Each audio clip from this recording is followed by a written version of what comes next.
there, and welcome to the Sleepy Story World channel.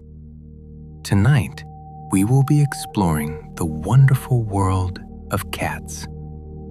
These mysterious creatures have lived alongside humans for thousands of years, yet they remain endlessly fascinating.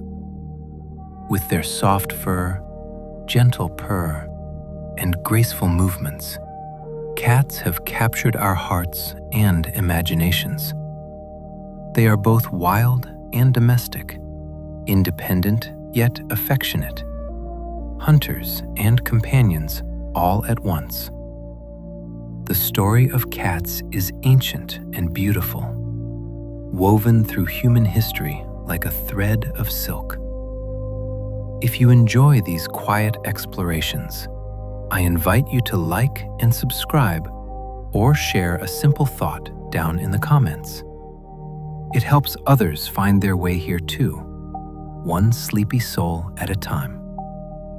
But for now, all you need to do is rest, settle in, and allow the calm presence of cats to carry you gently towards sleep. Let's begin. Cats have walked beside humans for nearly 10,000 years. Long before recorded history, wild cats began to approach human settlements. As our ancestors established the first farms and stored grain, mice and rats followed, drawn by the abundance of food. And where rodents gathered, cats arrived. These early felines were not pets, but partners in an ancient alliance. They kept the grain stores safe, while humans provided a reliable hunting ground. Over centuries, this relationship deepened. The wild cats grew less fearful, and humans came to appreciate their presence. Eventually, some cats chose to stay, to raise their kittens near human homes, and to accept food from human hands. This was not domestication in the traditional sense, where humans bred animals for specific traits. Instead, cats domesticated themselves, choosing proximity to us while maintaining their independence. Today, cats live in nearly every corner of the world, but they carry within them the memory of those first wild cats who walked cautiously toward firelight thousands of years ago. The ancient Egyptians revered cats as sacred beings. In the land of Egypt, along the fertile banks of the Nile, cats held a place of extraordinary honor. They were seen as manifestations of the divine, particularly associated with the goddess Bastet, who took the form of a lioness or a domestic cat. Bastet represented protection, fertility, and the gentler aspects of the sun's power. Families kept cats in their homes, not merely as pest controllers, but as blessed creatures who brought good fortune. To harm a cat, even accidentally, could result in severe punishment. And when a beloved cat died, families would mourn deeply, sometimes shaving their eyebrows as a sign of grief. Cats were mummified with the same care given to human remains, wrapped in fine linen and buried with offerings for the afterlife. Archaeologists have discovered entire cemeteries filled with mummified cats, evidence of the profound respect these animals commanded. The Egyptians understood something essential about cats: their grace, their mystery, their ability to exist between the domestic and the wild. In honoring cats, they honored the balance between civilization and nature itself. Cats can rotate their ears 180 degrees independently. One of the most remarkable features of a cat is its hearing.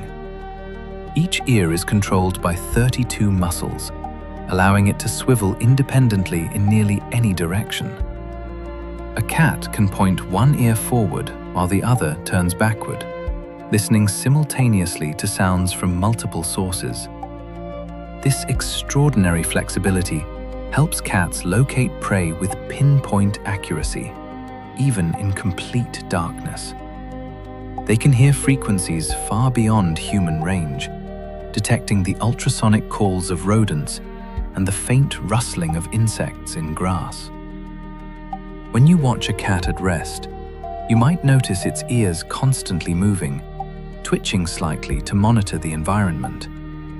Even when a cat appears to be sleeping, its ears remain alert, rotating toward any unusual sound. This ability has been essential to their survival, both in the wild and in the company of humans. The next time you see a cat, observe its ears. Watch them move independently, each one a tiny radar dish scanning the world for information. It is a small reminder of how finely tuned these creatures are, how every part of them is designed for awareness and precision. A cat's purr vibrates at a frequency that may promote healing. The sound of a cat purring is one of the most comforting in nature, a low, rhythmic rumble that seems to emanate from deep within. But purring is more than just a sign of contentment. Research suggests that the vibrations produced by a purring cat, typically between 25 and 50 hertz, may have therapeutic effects. These frequencies are known to promote tissue regeneration, reduce pain, and improve bone density. Some scientists believe that cats purr not only when they are happy, but also when they are injured or stressed, using the vibration to heal themselves. This would explain why cats purr during labor, when they are ill, or even when they are dying. The act of purring may be a form of self-care, a way for cats to manage pain and accelerate recovery. For humans, being near a purring cat can lower blood pressure, reduce stress, and create a profound sense of calm. The gentle vibration seems to resonate with something deep inside us, easing tension and inviting relaxation. To rest beside a purring cat is to be surrounded by a sound that heals both the cat and the person who listens. Cats sleep an average of 16 hours each day. If there is one thing cats excel at, it is sleep. On average, a cat will spend 16 hours of every day resting, and some cats sleep even longer, up to 20 hours. This is not laziness, but a reflection of their nature as hunters. In the wild, cats are ambush predators who rely on short bursts of intense energy to catch prey. Between these moments of activity, they conserve energy by sleeping. Domestic cats retain this instinct even when food is provided without effort. Their sleep is not always deep. Cats spend much of their rest in a light doze, aware of their surroundings and ready to spring into action if needed. Only about 25% of their sleep reaches the deep, restorative stages, where dreaming occurs. During these moments, you might see a sleeping cat twitch its paws, flick its tail, or make small chirping sounds. They are dreaming, replaying the hunt, the chase, the pounce. Watching a cat sleep is a lesson in the art of rest. They find the warmest spots, curl into perfect circles, and surrender completely to stillness. In a world that often demands constant motion, cats remind us of the value of simply being at peace. A cat's whiskers are as wide as its body and help it navigate tight spaces. Whiskers are far more than decorative features. Technically called vibrissae, these specialized hairs are deeply embedded in a cat's body and connected to the nervous system. They are exquisitely sensitive to vibration and touch, acting as precision instruments that help a cat understand its environment. The whiskers on a cat's face are typically as wide as its body, allowing the cat to gauge whether it can fit through a narrow opening. If the whiskers touch the sides of a gap, the cat knows its body will not fit. Cats also have whiskers above their eyes, on their chins, and on the backs of their front legs, each set providing different information about the world. In dim light or total darkness, whiskers become even more important, detecting air currents and the proximity of objects. When a cat is hunting, its whiskers sweep forward, helping it sense the exact position of prey even when it cannot see clearly. Whiskers also communicate emotion. When a cat is relaxed, its whiskers rest gently. When it is curious or excited, they point forward. When frightened, they flatten against the face. To observe a cat's whiskers is to read its mood and intentions, written in the subtle movements of these remarkable sensory tools. Cats have a specialized collarbone that allows them extraordinary flexibility. Unlike humans and many other animals, a cat's collarbone is not rigidly attached to the rest of its skeleton. Instead, it is free-floating, embedded in muscle.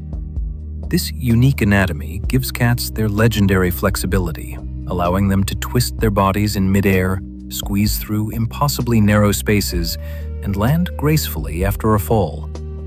It is why a cat can leap from a high perch, rotate in the air, and land softly on its feet. This ability, known as the righting reflex, begins to develop when kittens are just a few weeks old. The free-floating collarbone also contributes to a cat's fluid, almost liquid movement. Watch a cat walk along a narrow ledge or slip through a gap barely wider than its head, and you are witnessing the result of this remarkable skeletal adaptation. Their spines are incredibly flexible too, with more vertebrae than humans and greater elasticity between them. Together, these features make cats some of the most agile creatures on Earth. They move as if the laws of physics bend slightly in their favor, flowing through space with a grace that seems almost magical. Kittens are born with their eyes closed and ears folded. When a kitten enters the world, it is small, fragile, and completely dependent. Its eyes are sealed shut, and its tiny ears are folded flat against its head. For the first week or more, the kitten relies entirely on its mother and its senses of touch and smell to navigate. It cannot see or hear, yet it can find its mother's warmth and locate milk with unerring accuracy. Around 7 to 10 days after birth, the kitten's eyes begin to open, revealing cloudy blue irises that will later change color. The ears unfold and gradually become erect, allowing the kitten to hear for the first time. These early days are critical for development. The kitten is learning about the world through limited senses, building neural pathways that will shape its behavior for life. By 3 weeks, most kittens can see and hear well enough to begin exploring beyond their nest. They stumble on unsteady legs, bump into obstacles, and learn through trial and error. Watching a kitten grow during these first weeks is like witnessing the unfolding of a tiny miracle. A creature gradually awakening to the richness of the world around it. All kittens are born with blue eyes that may change color later. When you look into the eyes of a newborn kitten, you will see a hazy, pale blue. This is not the kitten's true eye color, but a temporary feature caused by the lack of pigment in the iris and the way light scatters through the developing eye.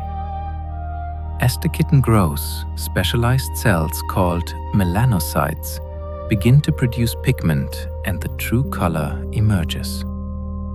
This transformation usually begins around 6 to 7 weeks of age and can continue until the kitten is several months old. Some cats retain their blue eyes, particularly certain breeds like Siamese or Ragdolls, while others develop shades of green, gold, amber, or copper. The final color is determined by genetics, specifically the amount and type of melanin deposited in the iris. This gradual change is one of the many small wonders of watching a kitten mature. Eyes that once seemed uniform and undefined slowly take on depth and brilliance, revealing the unique individual the kitten is becoming. It is a reminder that even the smallest details in nature follow intricate, beautiful patterns. A group of cats is called a clouder, while a group of kittens is a kindle. Language holds many charming surprises, and the collective nouns for cats are among them.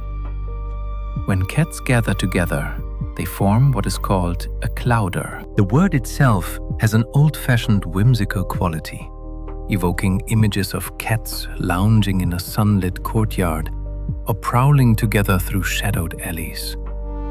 A group of kittens, on the other hand, is called a kindle, a word that also means to ignite or light a fire. It is a fitting term for the way kittens bring warmth and light into a space, their playful energy brightening any room. There are other terms as well. A male cat may be called a tom, while a female is a queen, a title that seems entirely appropriate given the regal bearing many cats possess.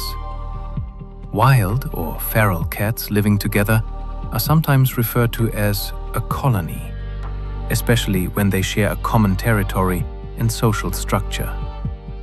These words remind us that our relationship with cats is ancient and layered with culture and affection. We have created an entire vocabulary to describe them, to capture something of their essence in language. Each term is a small tribute to the place cats hold in our lives. Cats have a third eyelid called a haw that helps protect their eyes. If you watch a cat carefully, especially when it is just waking or feeling unwell, you might notice a thin, translucent membrane sliding across the inner corner of its eye. This is the third eyelid, or nictitating membrane, also known as the haw. Most of the time it remains hidden, but it can extend across the eye to provide additional protection and moisture. The haw helps keep the eye clean, sweeping away dust and debris, and it distributes tears evenly across the surface of the eye. In the wild, this extra layer of protection is valuable when a cat moves through tall grass or engages in a fight. If a cat is sick or dehydrated, the third eyelid may become more visible, a signal to attentive caregivers that something is wrong. Cats share this feature with many other animals, including birds, reptiles, and some mammals. It is a small but elegant piece of anatomy, a hidden mechanism that works quietly to keep a cat's eyes healthy and clear. Like so many aspects of cats, the third eyelid is a reminder of their wild origins and the evolutionary adaptations that have allowed them to thrive. A cat's noseprint is as unique as a human fingerprint. Just as no two human fingerprints are identical, no two cat noses are the same. The pattern of ridges and bumps on a cat's nose is unique to each individual, a biological signature that could theoretically be used for identification. While we do not typically use nose prints in the way we use fingerprints, the uniqueness of each cat's nose is a beautiful reminder of individuality in nature. If you look closely at your cat's nose, you will see a complex landscape of tiny lines and textures, a miniature map unlike any other. This individuality extends beyond the nose. Each cat has its own personality, preferences, and quirks. Some are bold and adventurous, while others are cautious and reserved. Some seek constant affection, curling up in laps and purring at the slightest touch, while others maintain a dignified distance, offering companionship on their own terms. The uniqueness of a cat's nose print is just one small expression of the deeper truth that every cat is an individual, shaped by genetics, experience, and the mysterious alchemy that creates personality. Cats have scent glands on their cheeks, paws, and the base of their tail. A cat experiences the world through scent in ways we can barely imagine. To mark their territory and communicate with other cats, they rely on scent glands located in several key areas of their body. The most prominent glands are on their cheeks, which is why a cat will often rub its face against furniture, doorways, or even against your legs. This behavior, called bunting, is not merely affection. It is a way of claiming you and the space as part of their territory, leaving behind pheromones that say, "This is mine. This is safe." Cats also have scent glands on the pads of their paws, which is why they scratch objects. The scratching leaves both a visual mark and a scent mark, a double message to other cats. The base of the tail has glands as well, and cats may rub this area against objects when they are feeling particularly secure and content. These scent marks are invisible to us, but to a cat, they create a rich, layered map of their environment. Every object, every corner, carries information about who has been there and when. In a multi-cat household, this scent communication becomes even more complex. A silent conversation written in molecules. When a cat rubs against you, it is marking you as part of its family. There are few gestures more endearing than when a cat approaches, arches its back, and rubs its head and body against your leg. This behavior is an expression of trust and affection, but it is also practical. By rubbing against you, the cat is transferring its scent onto you, marking you as a member of its social group. In the cat's world, familiar scents create a sense of safety and belonging. When a cat mingles its scent with yours, it is creating a shared identity, a family scent that signals comfort and connection. This is why cats often rub against you when you return home after being away. They are re-establishing the bond, renewing the scent that may have faded in your absence. If you have multiple cats, you may notice them rubbing against each other as well, sharing scents and reinforcing their social bonds. This behavior is called allo-rubbing, and it is one of the ways cats maintain harmony within a group. To be marked by a cat is to be accepted, to be claimed as kin. It is a quiet honor, a sign that you have earned a place in the cat's world. Cats can make over 100 different vocal sounds, far more than dogs. While dogs are known for their barking, cats possess a vocal repertoire that is far more varied and nuanced. Researchers estimate that cats can produce over 100 distinct sounds, each with its own meaning and context. There are the familiar meows, which cats use primarily to communicate with humans rather than with each other. Kittens meow to their mothers, but adult cats rarely meow at one another. The meow has been adapted specifically for interacting with us, and cats often tailor their vocalizations to what gets a response from their human companions. Beyond meows, there are trills, chirps, chatters, hisses, growls, yowls, and of course, purrs. Each sound conveys something different. A trill is often a greeting or an invitation to follow. A chatter may occur when a cat is watching birds through a window, a sound of excitement or frustration. A hiss is a clear warning, while a yowl can signal distress, territorial disputes, or mating calls.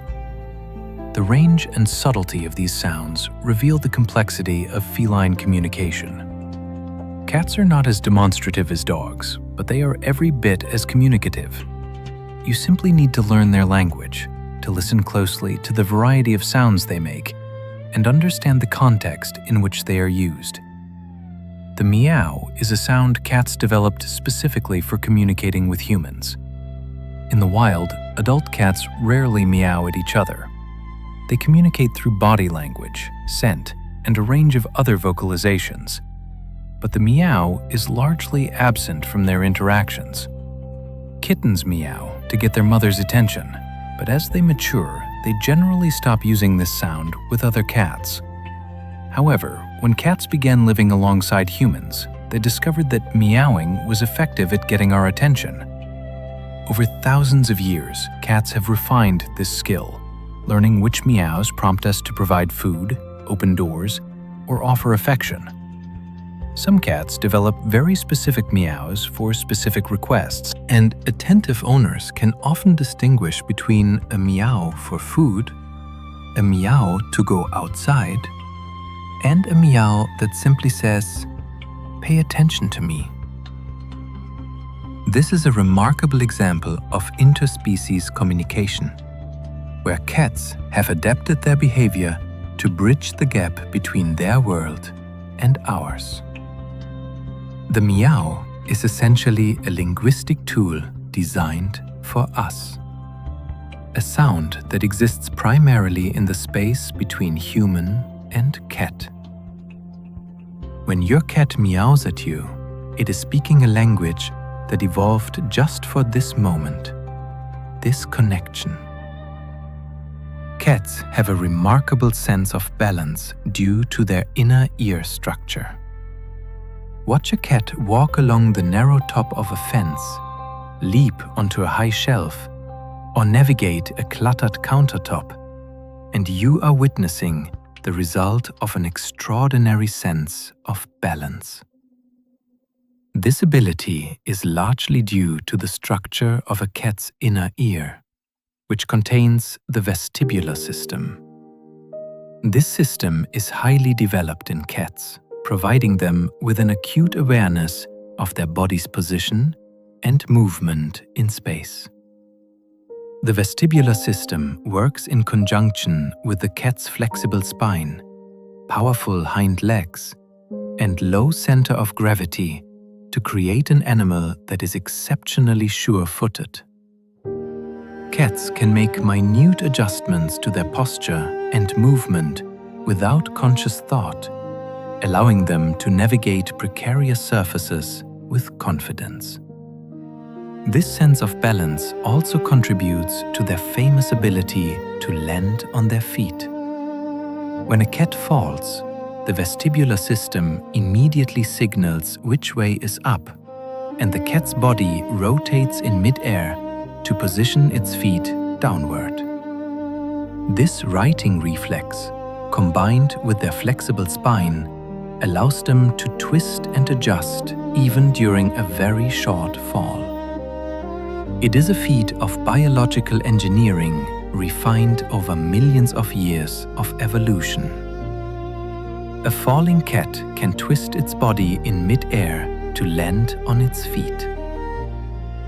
The ability of a cat to land on its feet after a fall is legendary, and for good reason. This skill, known as the righting reflex, is one of the most impressive feats of natural acrobatics. When a cat begins to fall, sensory information from the inner ear tells it which way is up. Within milliseconds, the cat begins to rotate its body, starting with the head and front legs, followed by the spine and hind legs. Because cats have no functional collarbone and a highly flexible spine, they can twist the front and back halves of their body independently. This allows them to flip right side up even when falling from relatively short distances. Interestingly, cats need a certain amount of falling distance for the reflex to work properly. Falls from very short heights, such as from a table, may not give the cat enough time to complete the rotation, while falls from greater heights allow the reflex to fully activate. However, falls from extreme heights can still be dangerous despite the righting reflex. Cats have been known to survive falls from astonishing heights, but they are not invulnerable. The righting reflex is a survival mechanism, but it is not magic. It is physics, biology, and millions of years of evolution working together in an instant. Cats can jump up to 6 times their body length in a single leap. When a cat leaps, it is a display of pure athletic power. Those hind legs, with their strong muscles and flexible joints, can propel a cat upward and forward with remarkable force. On average, a healthy cat can jump to a height of about 5 to 6 times its own length, which means a typical cat can easily leap onto a kitchen counter or the top of a refrigerator. This jumping ability is essential for both hunting and escaping danger.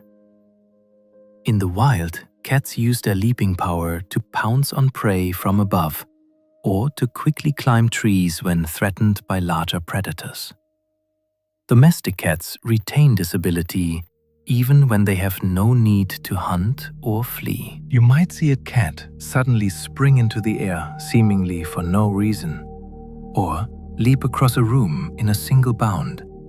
This is instinct in action, the joy of movement, the celebration of what their bodies can do.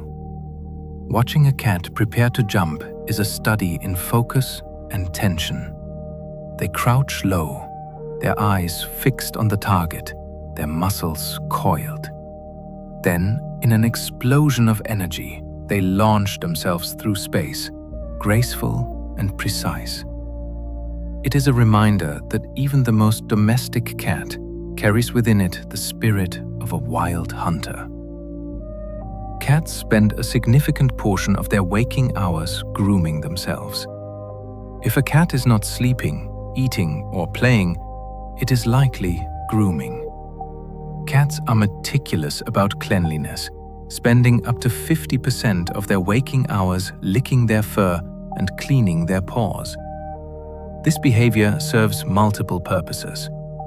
First, it removes dirt, debris, and loose hair, keeping the coat clean and healthy. Second, grooming helps regulate body temperature. When a cat licks its fur, saliva evaporates and provides a cooling effect, similar to sweating in humans. In cold weather, grooming fluffs the fur, trapping air and providing insulation. Third, grooming is a source of comfort and stress relief. The repetitive motion and the release of endorphins create a calming effect, which is why cats often groom themselves when they are anxious or overstimulated.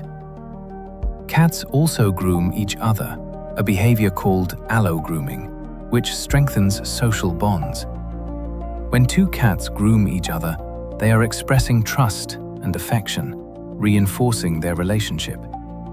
For a solitary cat, grooming is a ritual of self-care, a way to maintain both physical and emotional well-being. Watching a cat groom is hypnotic. The slow, deliberate strokes of the tongue, the careful attention to every inch of fur, the way they clean between their toes with almost meditative focus. It is a reminder of the importance of taking time to care for oneself, to find peace in simple, repetitive actions. A cat's tongue is covered in tiny, hook-shaped barbs called papillae. If you have ever been licked by a cat, you know that its tongue feels rough, almost like sandpaper. This texture comes from hundreds of tiny, backward-facing barbs called papillae. These structures are made of keratin, the same material that forms human fingernails and cat claws. The papillae serve several important functions. They help the cat groom effectively, catching and removing loose fur, dirt, and parasites. The hooked shape acts like a comb, detangling fur and distributing natural oils throughout the coat. Papillae also aid in drinking. When a cat laps water, the barbs help draw liquid into the mouth. Additionally, these barbs are useful for scraping meat off bones when a cat is eating prey. While domestic cats rarely need to strip meat from bones, they retain this ancestral adaptation. The rough texture of a cat's tongue is yet another example of how every aspect of a cat's anatomy is finely tuned for survival. It is a tool that has remained virtually unchanged for millions of years because it works so well. When a cat licks you, it is not just showing affection, it is grooming you, incorporating you into its family, treating you as it would treat another cat. Cats have retractable claws that stay sharp because they are protected when not in use. A cat's claws are among its most important tools used for climbing, hunting, defense, and marking territory. Unlike dog claws, which are always extended, cat claws are retractable. When a cat is walking or at rest, the claws are sheathed within the paws, protected by fur and skin. This keeps them sharp and prevents them from wearing down during everyday movement. When a cat needs its claws, specialized muscles and tendons extend them outward, ready for action. This retractable design is one of the reasons cats are such effective hunters. They can move silently, their claws hidden, and then deploy them in an instant to grasp prey or climb a tree. The sharpness of a cat's claws is maintained through regular shedding of the outer sheath and through scratching. When a cat scratches a surface, it is not just sharpening its claws, but also removing the old, worn outer layer to reveal the sharp, new claw beneath. Scratching is instinctive and necessary, which is why even well-cared-for indoor cats will seek out scratching posts or furniture. It is not misbehavior, it is biology. Providing appropriate outlets for this behavior is part of respecting a cat's nature and needs. Scratching is a natural behavior that helps cats shed old claw sheaths. Scratching often frustrates cat owners, but it is essential to understand that this behavior is not optional for a cat. It is a biological necessity.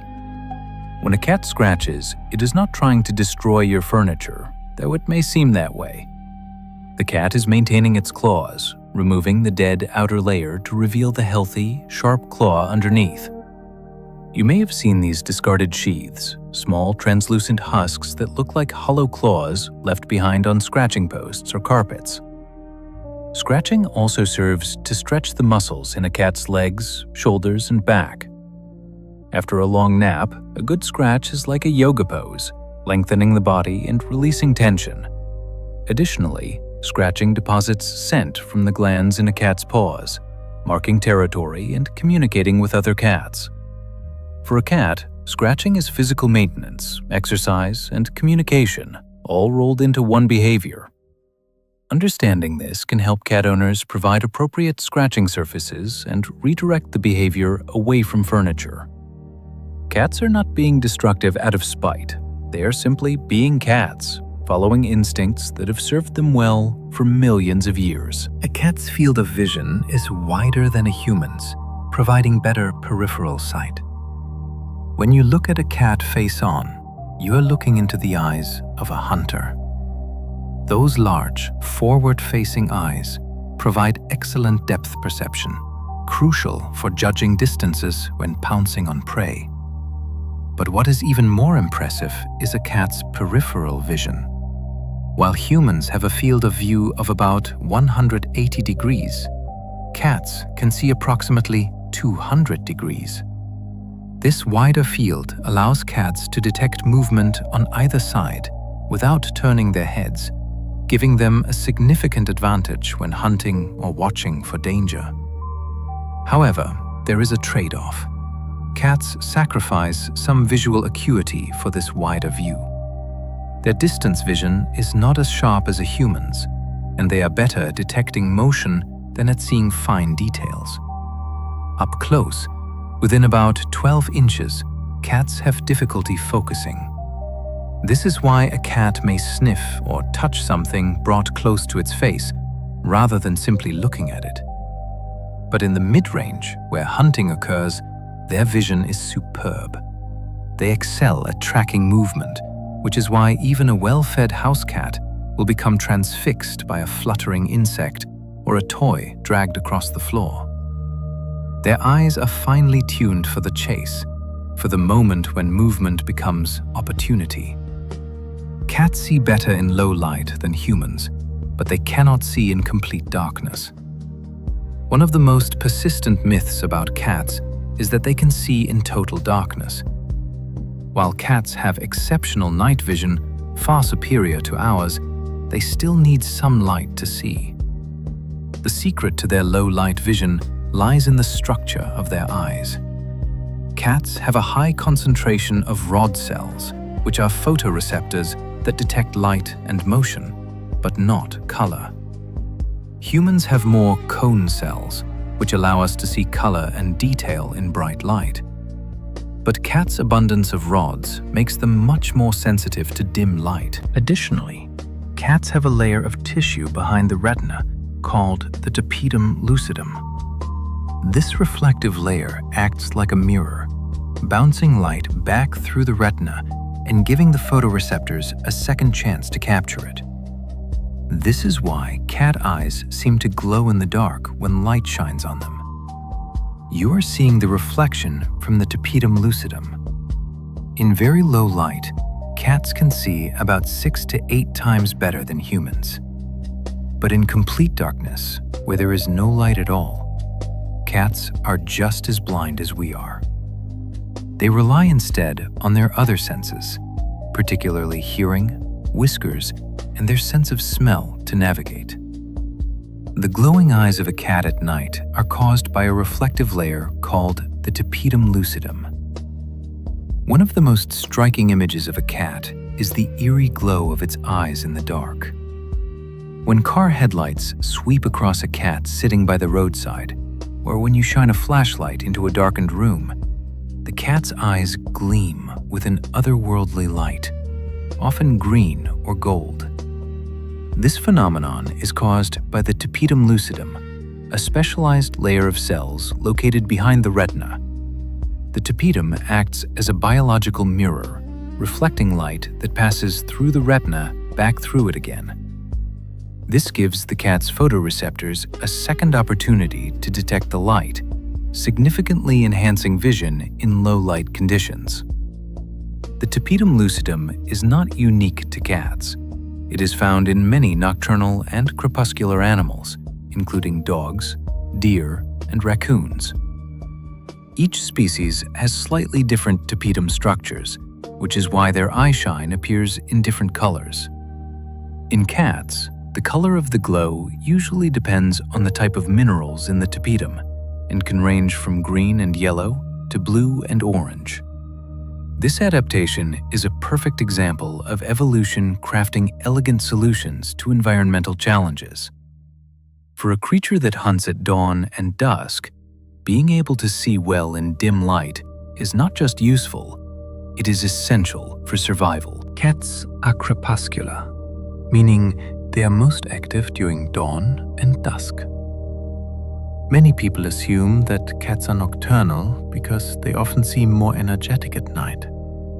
In reality, cats are crepuscular, which means they are most active during the twilight hours of dawn and dusk. This behavior is rooted in their wild ancestry. The prey that wild cats hunt, primarily small rodents and birds, are also most active during these times.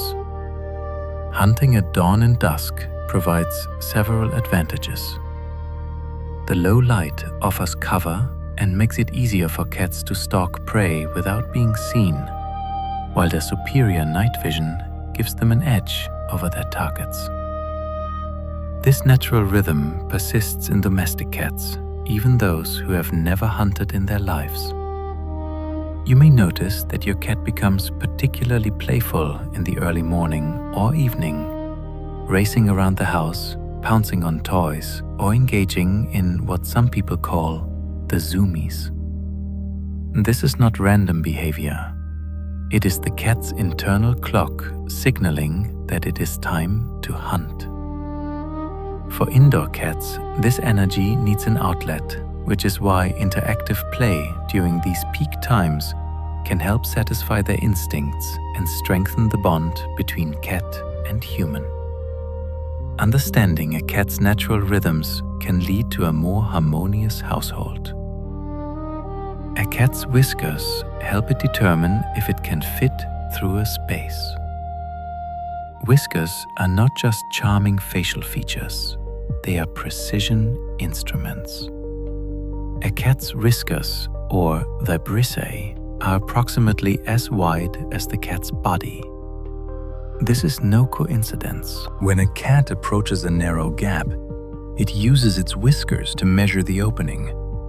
If the whiskers fit through without bending, the cat knows its body will fit as well. If the whiskers touch both sides of the opening, the cat understands it may get stuck and will often choose not to attempt the passage.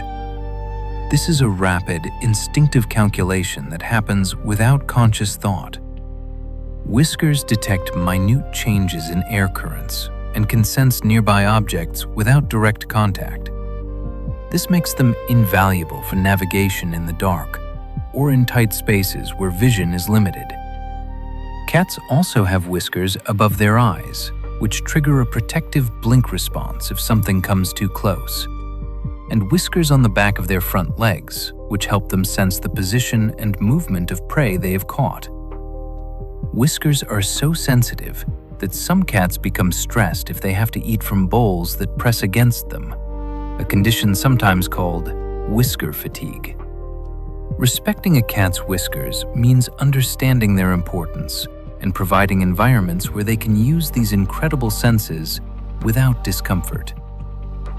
Cats have a strong prey drive, even if they are well fed and live indoors. Even a cat that has never missed a meal and has lived its entire life indoors carries within it the instincts of a hunter. The prey drive is not about hunger. It is about instinct, practice, and the satisfaction of engaging in a behavior that is deeply wired into the cat's brain. This is why a well-fed cat will still stalk, chase, and pounce on toys, insects, or even imaginary prey.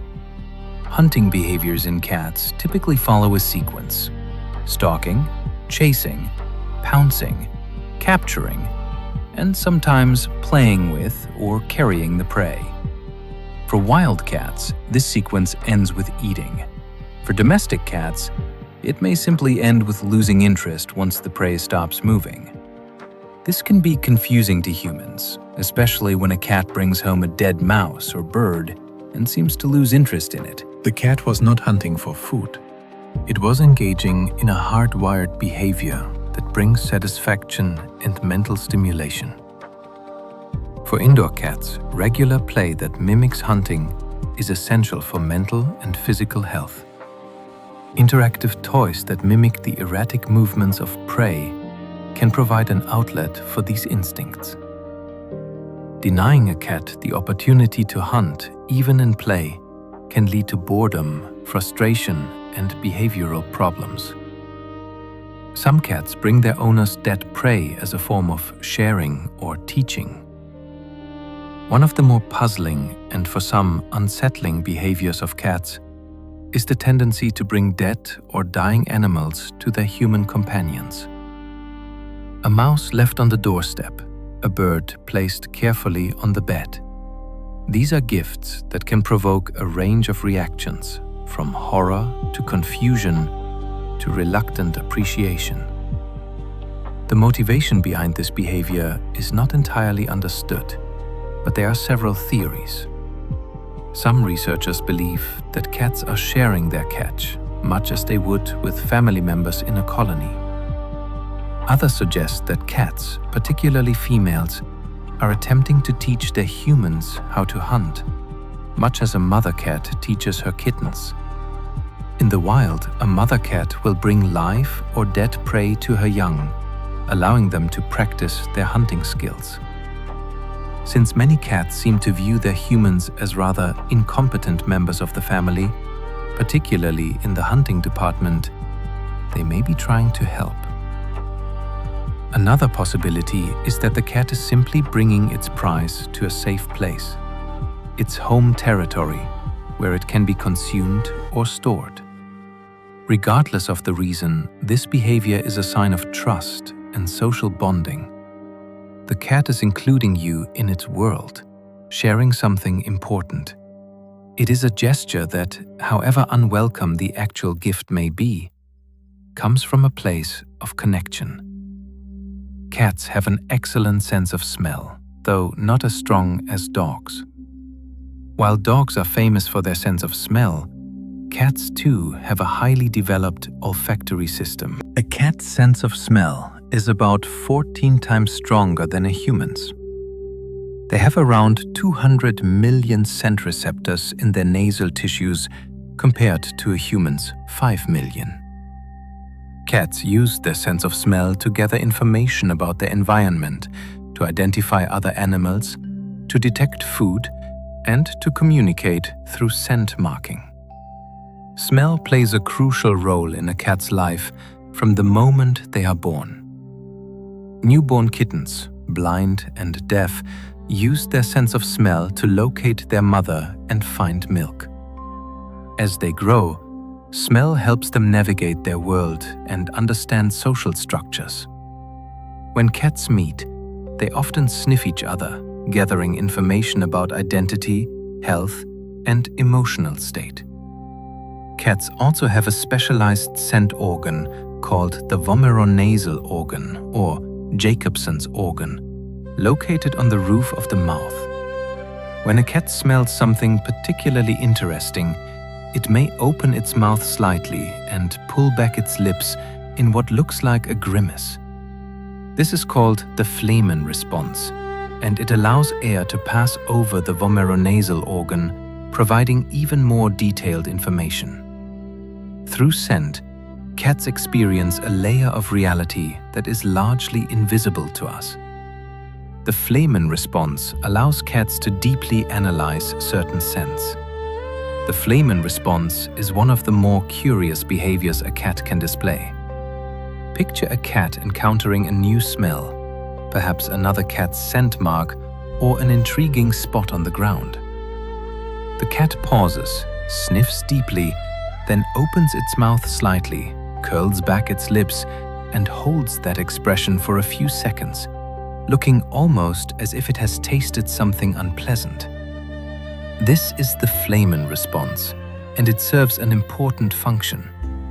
By opening the mouth and drawing air over the vomeronasal organ, the cat is essentially tasting the air, analyzing pheromones and other chemical signals that regular sniffing might miss.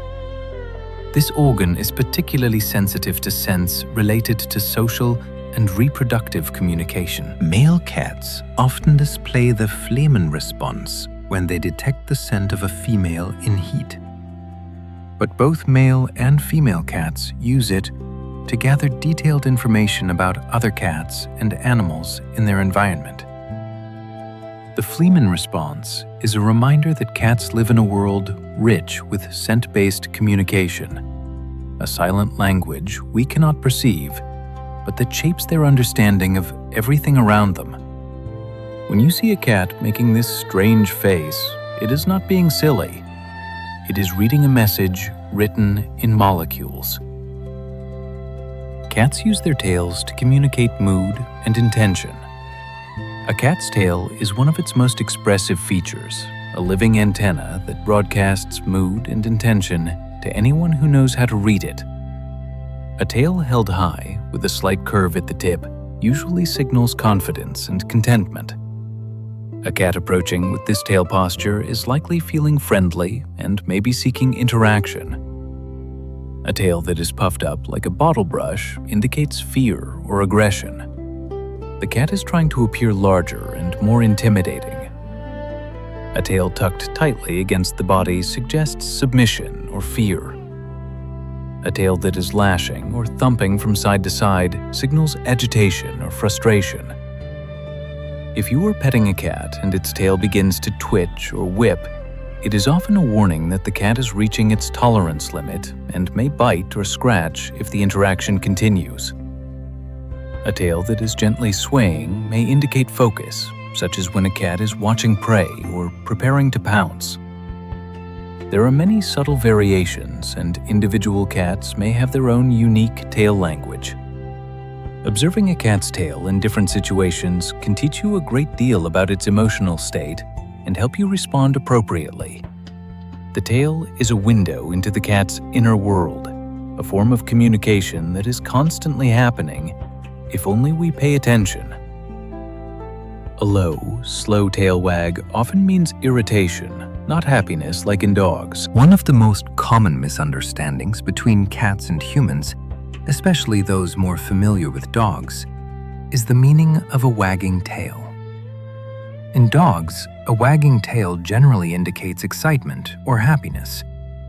In cats, it is often the opposite. A cat's tail moving slowly from side to side or thumping against the ground usually signals annoyance, frustration, or overstimulation. If a cat's tail is lashing rapidly, it may be on the verge of aggression. This is a warning sign, a communication that says, "Back off." Many people have been surprised by a bite or a scratch from a cat they thought was happy, simply because they misread the tail signals. Cats and dogs speak different languages, and their tails are a perfect example of this.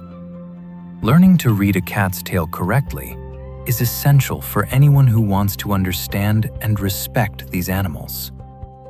If you are interacting with a cat and its tail begins to move in that slow, deliberate way, it is time to stop what you are doing and give the cat space.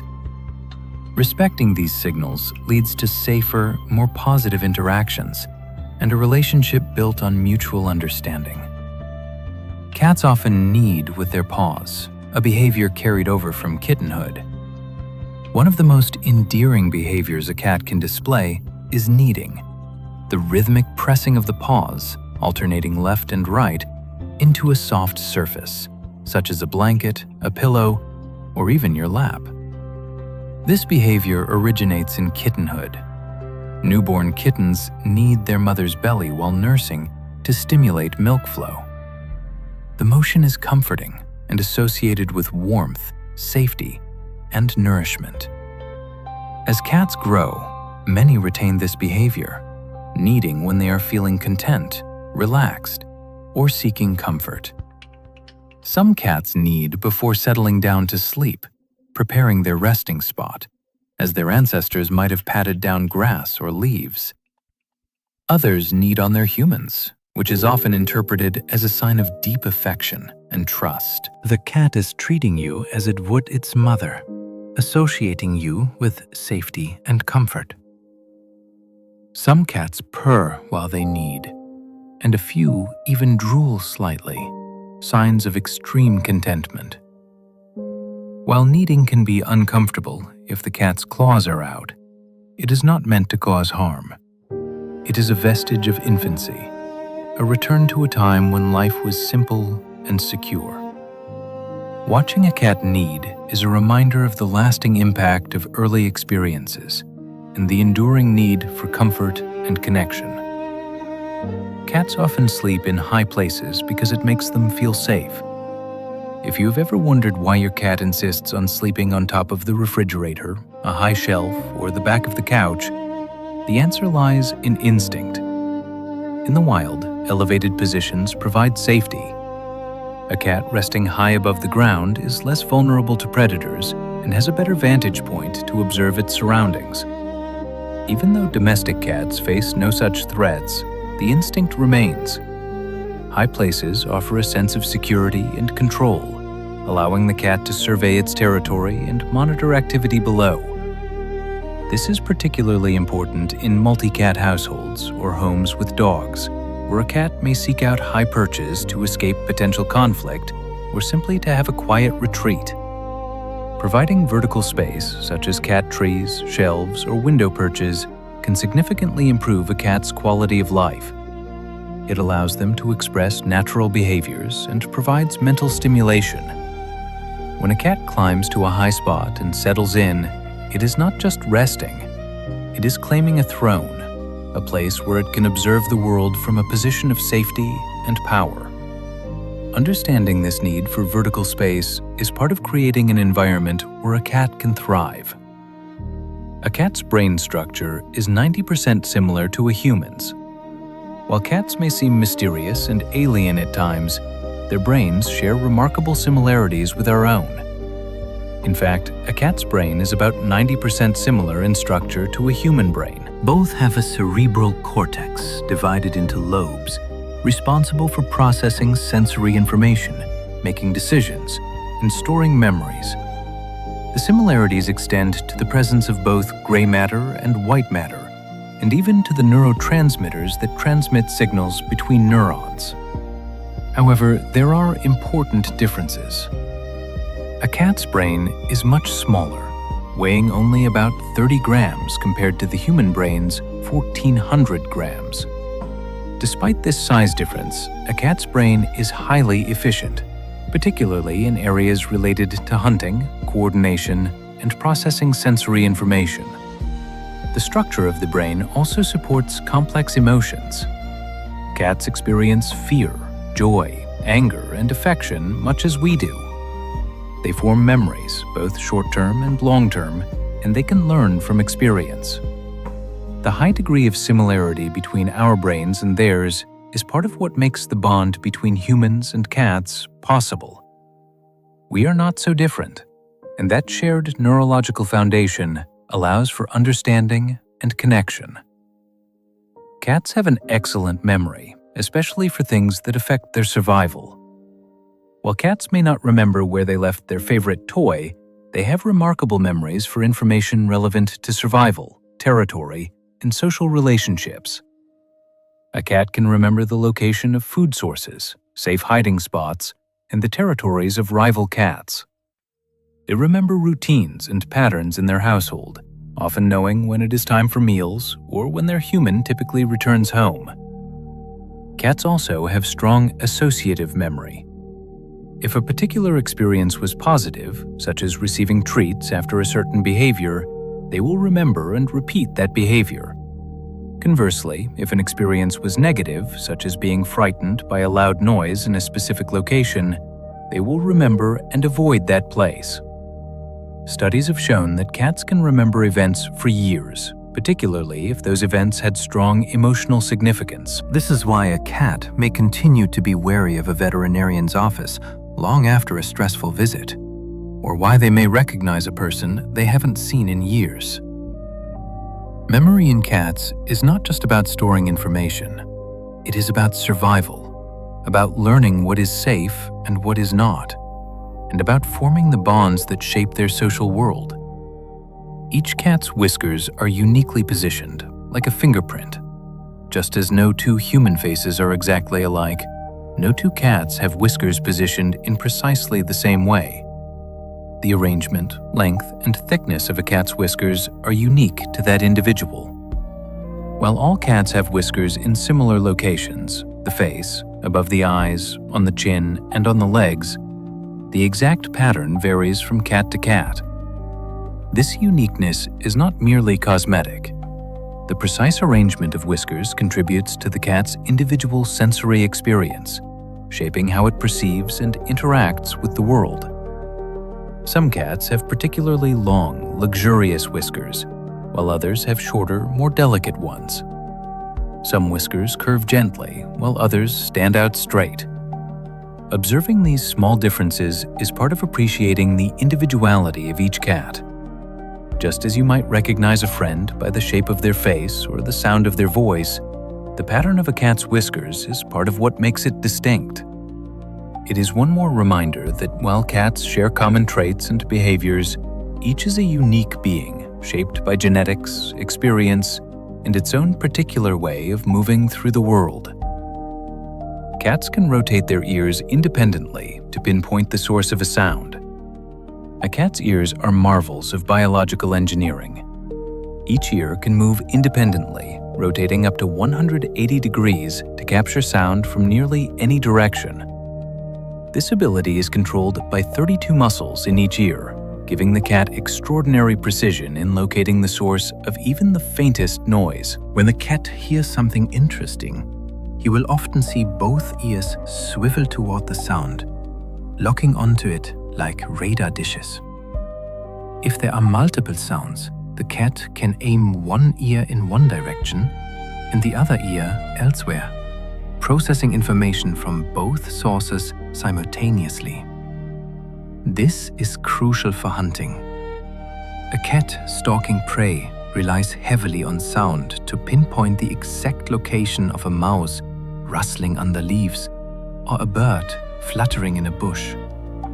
The ability to locate sound with such accuracy allows the cat to pounce with precision, even when the prey is partially hidden.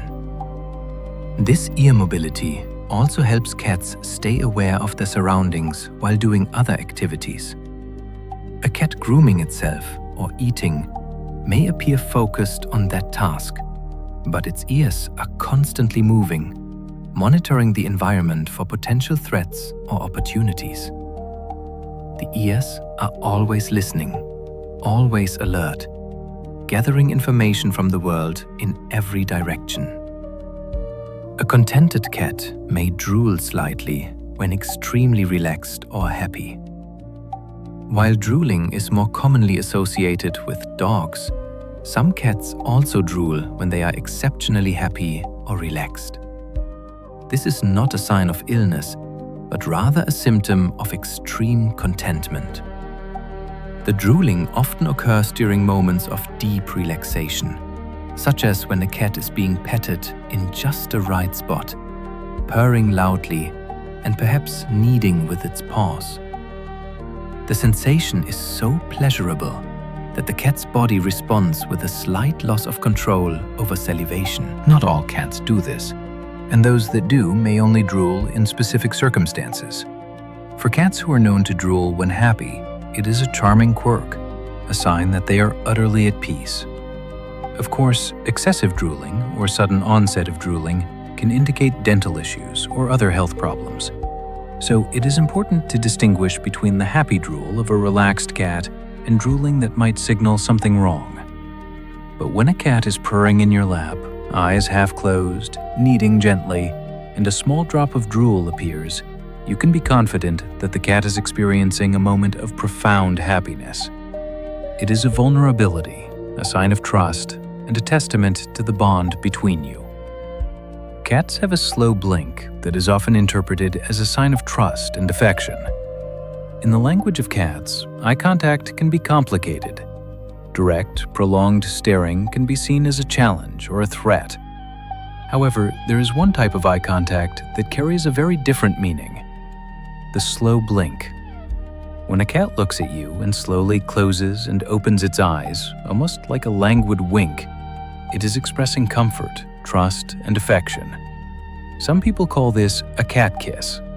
The slow blink is a way for cats to communicate that they feel safe in your presence, that they do not perceive you as a threat. You can respond to a cat's slow blink by doing the same, slowly closing and opening your eyes while looking at the cat. Many cats will repeat the gesture, creating a silent exchange of trust. This is a gentle, non-intrusive way to build rapport with a cat, especially one that is shy or unfamiliar.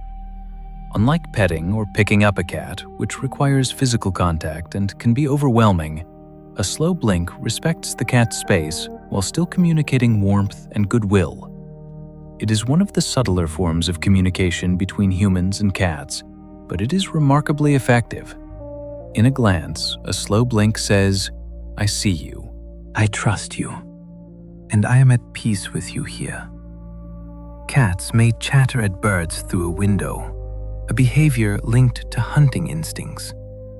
If you have ever watched a cat staring intently out a window at birds or squirrels outside, you may have heard a strange sound. a rapid, staccato chattering or chittering noise, often accompanied by twitching whiskers and quivering jaw. This behavior is commonly called chattering, and it is both fascinating and somewhat mysterious. The exact reason for chattering is debated among animal behaviorists, but there are several theories. One suggestion is that the chattering mimics the killing bite a cat would deliver to prey, a rehearsal of the motion, even though the prey is out of reach. Another theory is that the sound expresses frustration. The cat sees the bird. Its hunting instincts are fully engaged, but it cannot reach the target. The chattering is a release of that pent-up energy and excitement. Some researchers have even proposed that the sound might be an attempt to mimic bird calls, though this is less widely accepted.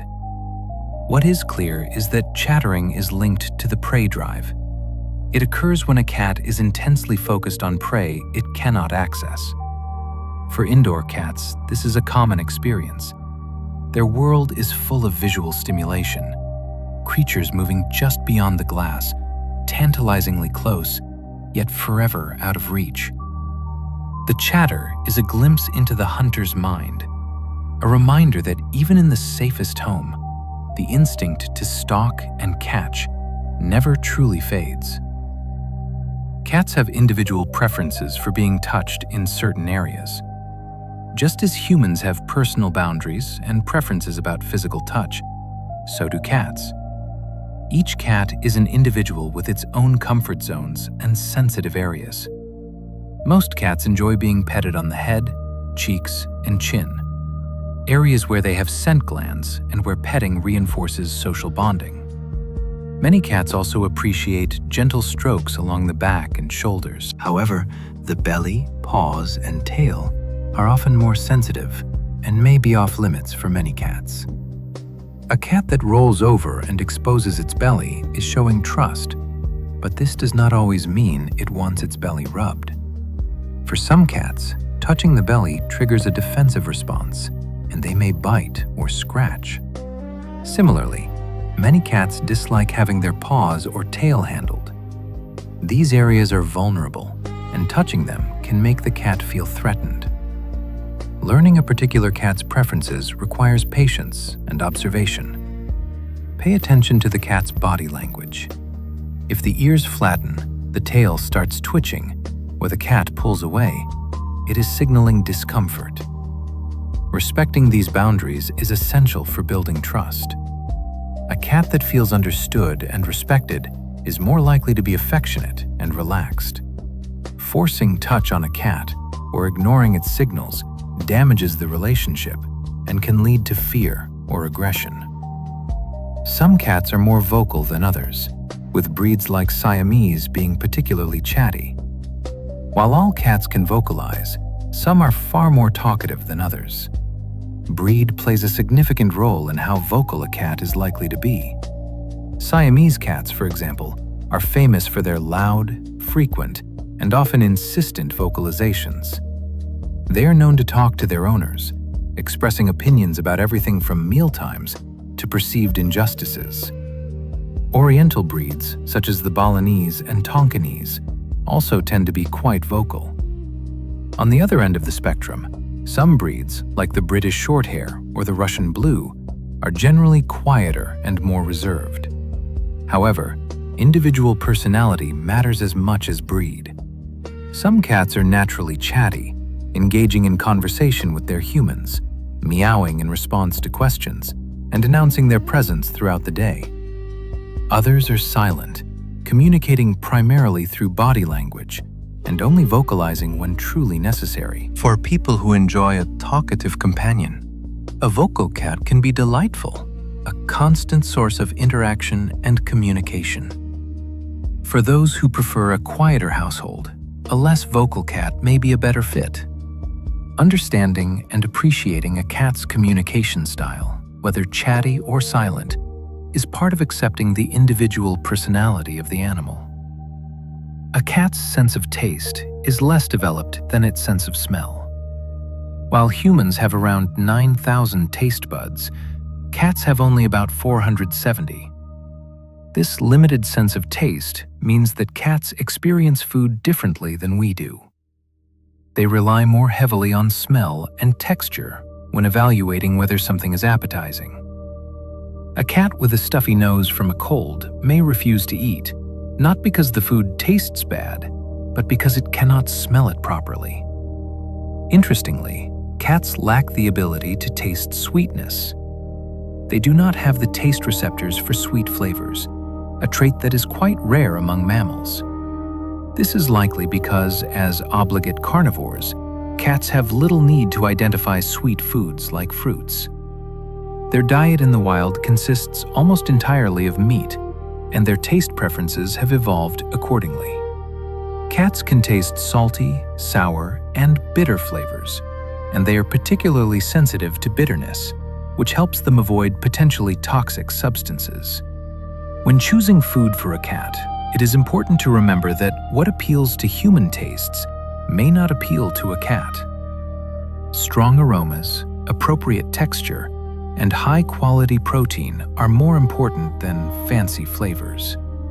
A cat evaluates food through senses that are calibrated for a predator's diet, where smell and the richness of meat matter far more than sweetness or spice. Cats cannot taste sweetness because they lack the necessary taste receptors. The inability of cats to taste sweetness is a quirk of evolution that makes perfect sense when you consider their dietary needs. Cats are obligate carnivores, meaning their bodies are designed to derive nutrition almost entirely from animal tissue. In the wild, cats do not encounter sugary foods. They do not eat fruits, honey, or other sources of sweetness. Over millions of years, the gene responsible for producing the taste receptor for sweetness became non-functional in the feline lineage. Without evolutionary pressure to maintain this receptor, it was lost. Today, all cats, from house cats to lions, lack the ability to taste sweet flavors. This has practical implications. While a dog might beg for a bite of cake or candy, a cat will show no interest, not because it has more restraint, but because it genuinely cannot perceive the sweetness.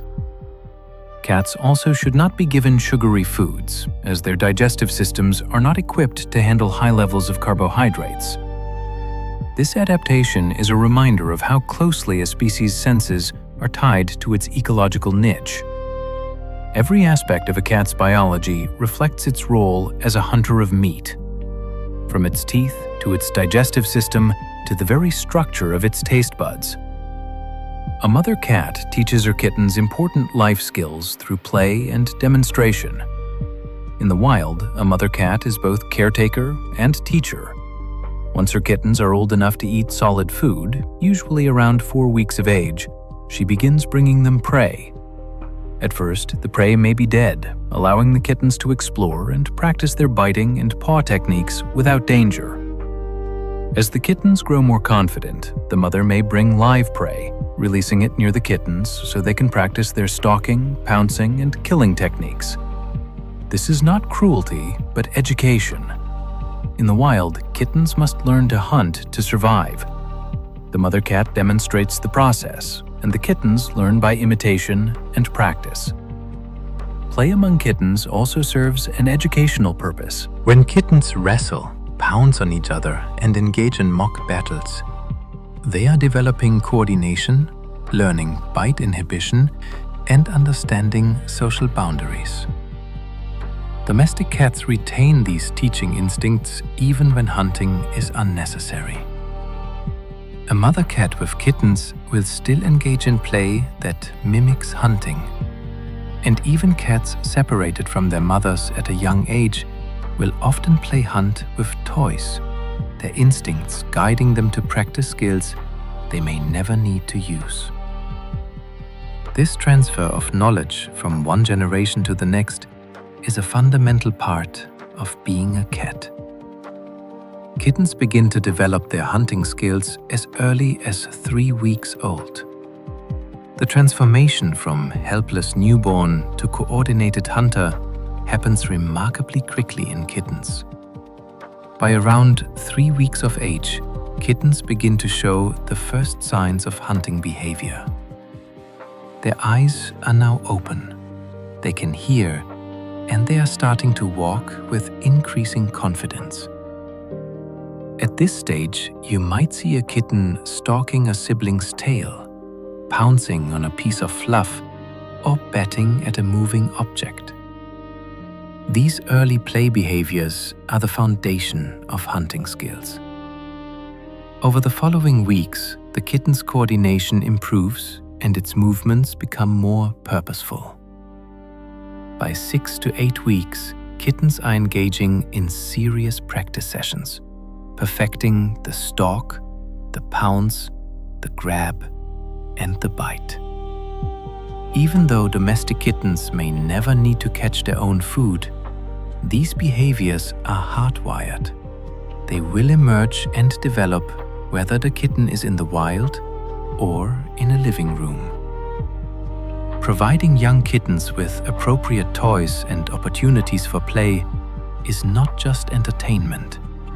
It is supporting their development, allowing them to practice skills that are essential to their sense of well-being and their identity as cats.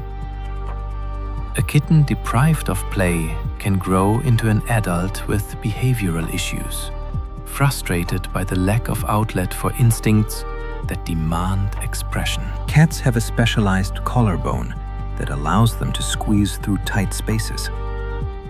One of the most astonishing things about cats is their ability to fit through spaces that seem impossibly small. A cat can slip through an opening barely wider than its head, contorting its body in ways that appear almost supernatural. This remarkable flexibility is partly due to the structure of the cat's collarbone. Unlike humans, whose collarbones are rigidly connected to the rest of the skeleton, a cat's collarbone is small and free-floating, embedded in the shoulder muscles rather than forming a solid bridge. This allows the shoulders to move independently and compress, making the cat's body narrower. Combined with a highly flexible spine and the ability to rotate the hips and shoulders, a cat can navigate through gaps that would trap most other animals of similar size. This adaptation is incredibly useful for both hunting and escaping danger. A wild cat can pursue prey into narrow crevices or burrows, and it can escape predators by squeezing into spaces too small for larger animals to follow. For domestic cats, this ability sometimes leads to misadventures, cats getting stuck in places they should not have ventured. But more often, it is simply a testament to the elegance and adaptability of feline anatomy. A cat's heart beats almost twice as fast as a human's. The internal rhythms of a cat are quite different from our own. A healthy adult human has a resting heart rate of about 60 to 100 beats per minute. A cat's heart, by contrast, beats much faster, typically between 140 and 220 beats per minute. This rapid heartbeat is normal and reflects the cat's smaller body size and higher metabolic rate. Smaller animals generally have faster heart rates than larger ones. This is because they lose heat more quickly due to their higher surface area relative to their body mass, and a faster metabolism helps them maintain body temperature. The rapid heartbeat also supports the cat's bursts of intense activity. When a cat chases prey or engages in play, its heart rate can increase even further, delivering oxygen and energy to the muscles at an incredible rate. If you have ever held a cat close and felt the rapid flutter of its heartbeat, you were sensing this faster rhythm, a reminder that the life inside that small, warm body is running at a different tempo than your own. It is one of the many ways in which cats are both similar to us and distinctly different, sharing our world, but experiencing it through a different biological lens. Cats conserve energy by sleeping most of the day, preparing for short bursts of activity. The reason cats sleep so much is rooted in their hunting strategy. Unlike persistence hunters who chase prey over long distances, cats are ambush predators. They rely on stealth, patience, and explosive bursts of speed and power. This hunting style requires enormous energy in short periods, followed by extended rest to recover and conserve resources. In the wild, a cat might spend hours lying in wait, watching for prey, then launch into a sprint lasting only seconds. Even if the hunt is unsuccessful, the effort expended is significant. Sleep allows the cat to recharge, to be ready for the next opportunity. Domestic cats, even those who never hunt, retain this rhythm. Their bodies are still designed for brief, intense activity, followed by long periods of rest. This is why a house cat might suddenly race around the apartment at full speed, then collapse into a deep sleep moments later. It is not random. It is the echo of a hunting cycle. Understanding this helps cat owners provide appropriate outlets for their cat's energy. Interactive play sessions that mimic hunting, short bursts of intense activity followed by calm, align with the cat's natural rhythms and contribute to a healthier, happier animal. Cats are obligate carnivores, meaning they must eat meat to survive. Unlike omnivores who can derive nutrition from both plants and animals, cats are obligate carnivores. Their bodies are designed to process and extract nutrients from animal tissue, and they cannot thrive on a plant-based diet. This is not a preference, it is a biological requirement. Cats need certain nutrients that are found only in animal tissue, such as taurine, an amino acid essential for heart and eye health. Without adequate taurine, a cat will develop serious health problems. Cats also require preformed vitamin A, which they cannot synthesize from plant-based beta-carotene the way many other animals can. Additionally, cats need arachidonic acid, a fatty acid found in animal fat. While some animals can produce this internally, cats cannot and must obtain it from their diet. Their digestive systems are also optimized for meat. They have a short digestive tract, efficient at processing protein and fat, but not well suited for breaking down plant matter. Even their teeth reflect this diet. Cats have sharp, pointed teeth designed for tearing meat, not the flat molars needed for grinding plant material. For anyone caring for a cat, understanding that they are obligate carnivores is essential. It means providing a diet rich in high-quality animal protein and ensuring that the cat's nutritional needs are met in ways that align with millions of years of evolution. A cat's spine is incredibly flexible, containing more vertebrae than a human's. One of the reasons cats are so graceful and flexible is the structure of their spine. The human spine contains 33 vertebrae, including fused sections in the tailbone. A cat's spine, by contrast, contains around 53 vertebrae, depending on the length of the tail. These vertebrae are smaller and more loosely connected than in humans, with elastic cushioning discs between them that allow for a greater range of motion.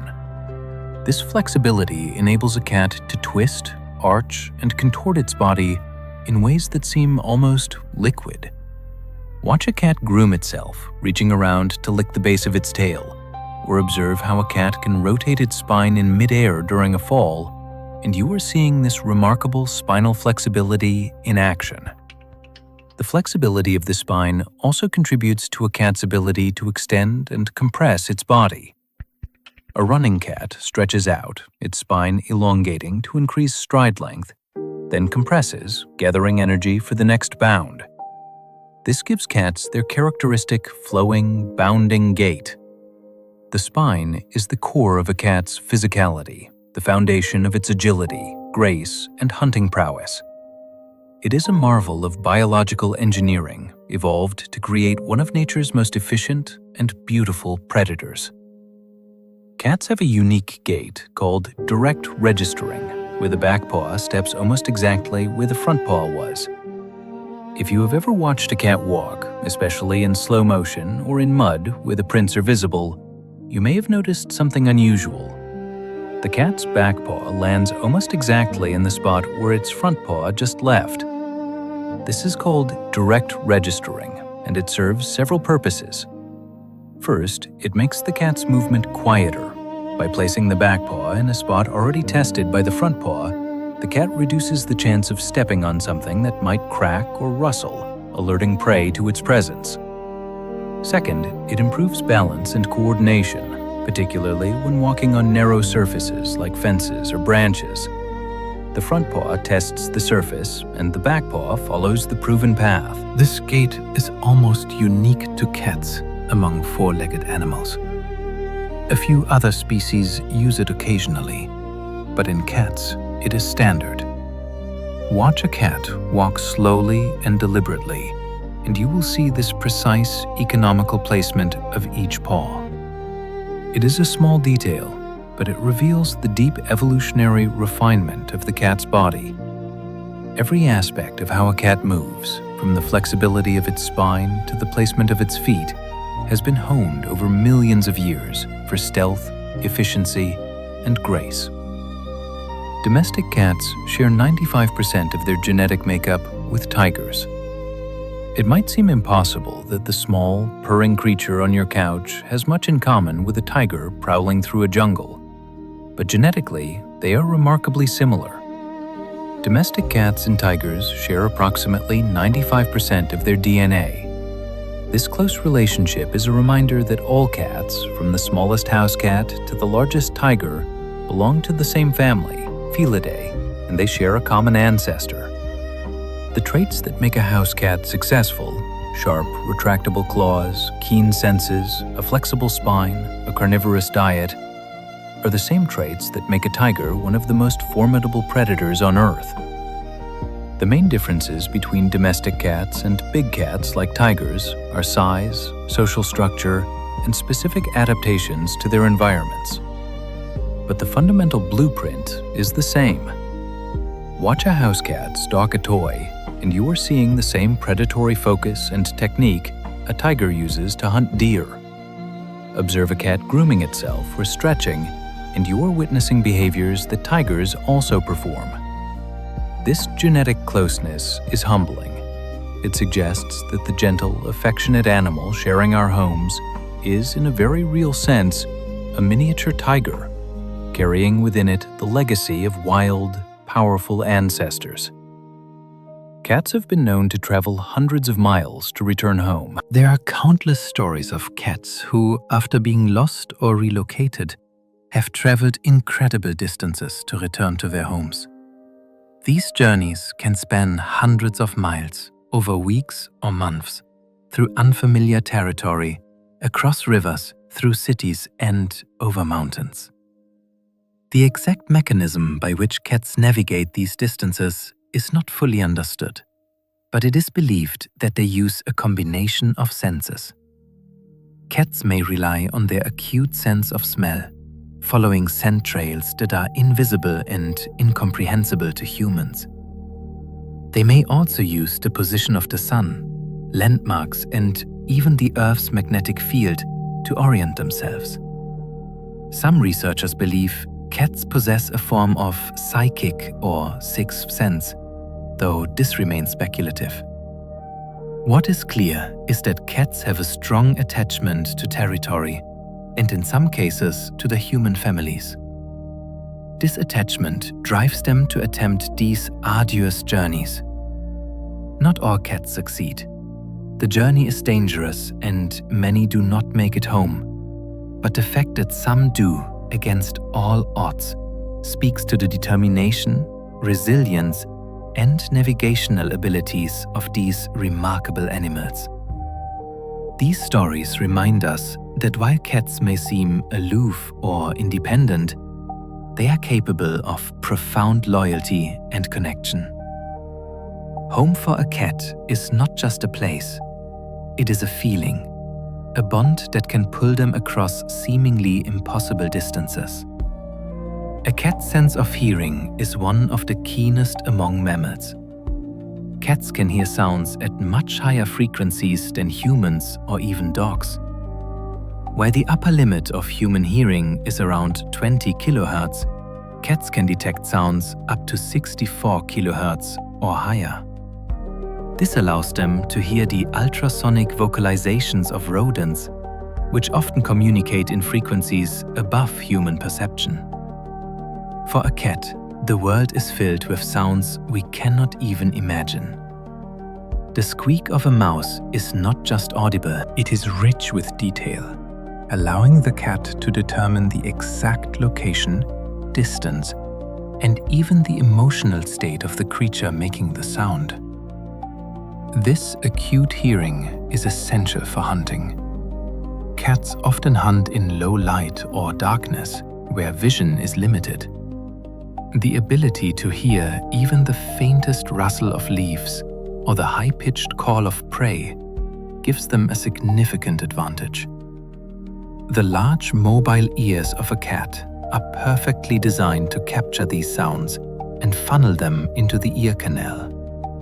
Even when a cat appears to be resting or disinterested, its ears are constantly working, swiveling to capture sounds, filtering the important from the mundane. In a household, this means your cat is aware of far more than you might realize. It hears the hum of electronics, the footsteps of neighbors through walls, the rustle of a plastic bag in another room. The world to a cat is a symphony of sound. Cats prefer fresh moving water, which may be why some drink from faucets. Many cat owners have noticed that their cats are fascinated by running water.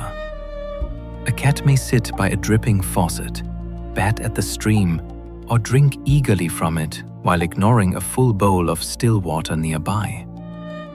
This preference is rooted in instinct.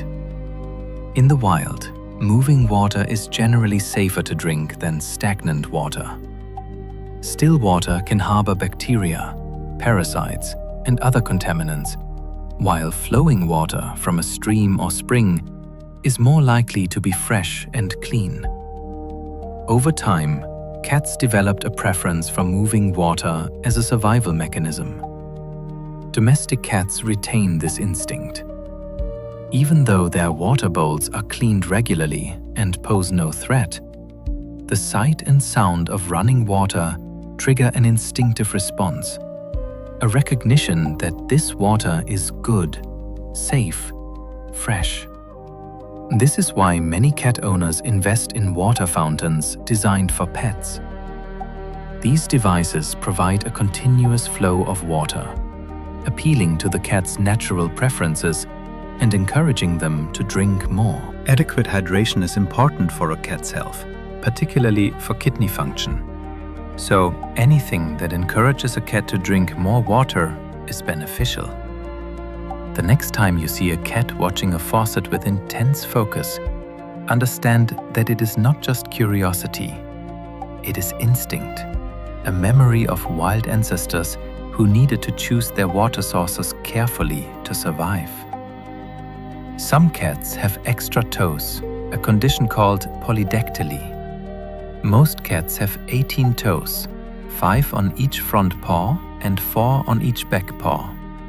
However, some cats are born with extra toes, a genetic condition known as polydactyly. Polydactyl cats can have anywhere from 1 to several additional toes, most commonly on the front paws. The condition is harmless and does not cause pain or mobility issues. In fact, some people believe polydactyl cats have better balance and climbing ability due to their larger paws. The trait is particularly common in certain regions and among certain populations of cats. Polydactyl cats were once considered good luck by sailors, who believed the extra toes gave the cats better balance on rocking ships. Ernest Hemingway was famously fond of polydactyl cats, and a colony of these cats still lives at his former home in Key West, Florida, cared for and celebrated as part of his legacy. The extra toes can give a cat's paw a mitten-like appearance, and some polydactyl cats have impressively large paws. Genetically, the trait is caused by a dominant gene, meaning that if one parent is polydactyl, there is a strong chance the kittens will be as well. Polydactyl cats are a reminder of the genetic diversity within the domestic cat population and the small, harmless mutations that make each cat unique. A cat's average lifespan is around 12 to 15 years, though many live longer.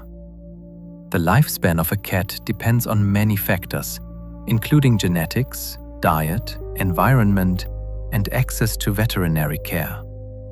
On average, domestic cats live between 12 and 15 years. However, with good care, many cats live well into their late teens, and some reach their 20s. The oldest recorded cat lived to 38 years, though such extreme longevity is rare. Indoor cats generally live longer than outdoor cats because they are protected from the dangers of traffic, predators, disease, and harsh weather.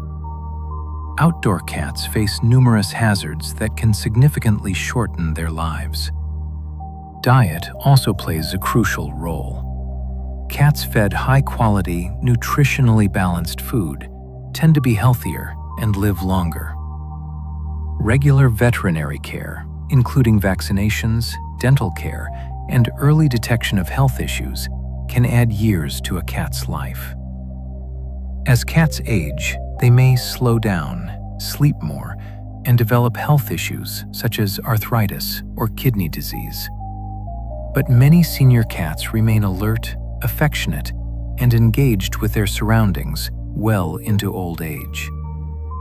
Caring for an aging cat is a privilege, a chance to give back to a companion who has provided years of comfort and affection.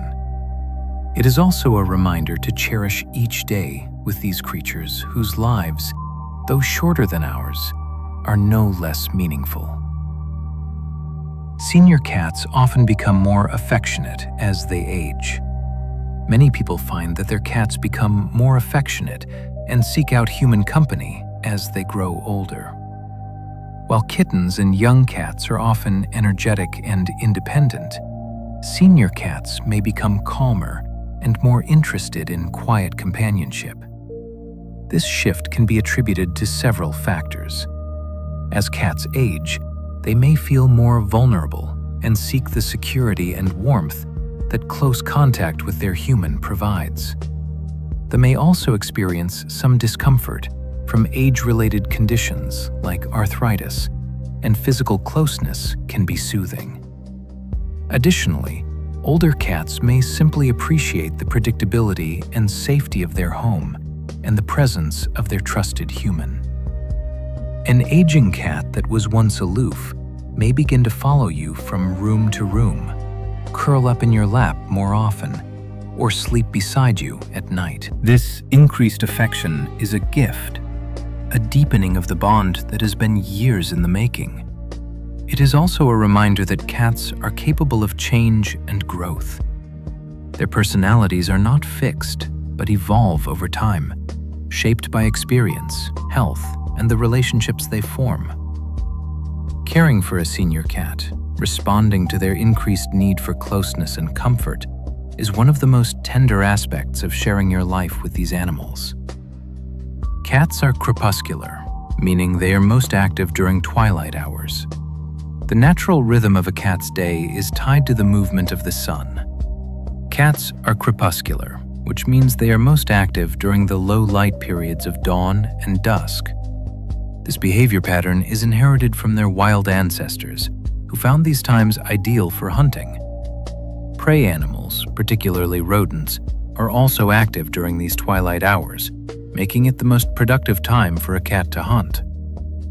The dim light provides enough visibility for a cat's excellent night vision to function, while offering cover and concealment from both prey and potential threats. In a domestic setting, this crepuscular rhythm often manifests as bursts of energy in the early morning and evening. A cat may wake you at dawn with enthusiastic play or demand attention as the sun sets.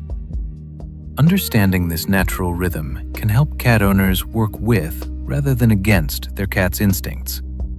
Scheduling interactive playtime during these peak activity periods can satisfy the cat's need to hunt and burn energy, leading to a more peaceful night.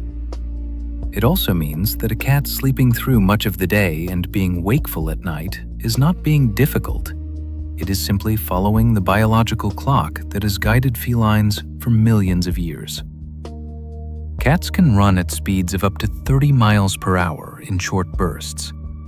When a cat decides to run, it is astonishingly fast. A domestic cat can reach speeds of around 30 miles per hour, though only for very short distances. This speed is the result of powerful hind leg muscles, a flexible spine that acts like a spring, and a lightweight build. In the wild, this speed is essential for catching prey or escaping danger. A cat sprint is explosive and brief, designed for the final rush toward prey or a quick escape from a threat. After these bursts of speed, the cat will need to rest and recover. This is why you might see a cat suddenly tear through the house at full speed, only to collapse, panting moments later. Compared to some animals, 30 miles per hour may not seem extreme. A cheetah can run 70 miles per hour. But for a small animal weighing 10 pounds or less, it is remarkable. The speed, combined with agility and the ability to change direction instantly, makes cats incredibly effective hunters. Watching a cat run at full speed is a reminder of the wild athleticism hidden beneath the calm, often lazy exterior. It is a glimpse of the predator within, the creature built for the chase, capable of extraordinary bursts of power and grace. The pattern on a cat's nose is unique, like a human fingerprint. Just as every human has a unique fingerprint, every cat has a unique nose print. The pattern of ridges and bumps on the surface of a cat's nose is distinct to that individual. No two cats have the same nose print, making it a potential form of identification, though it is rarely used in practice. The uniqueness of a cat's nose print is a small but profound reminder of individuality in nature. While cats of the same breed may look similar with the same coat color and pattern, each one is genetically and physically unique. This extends to personality, behavior, preferences, and even the microscopic details like the nose print.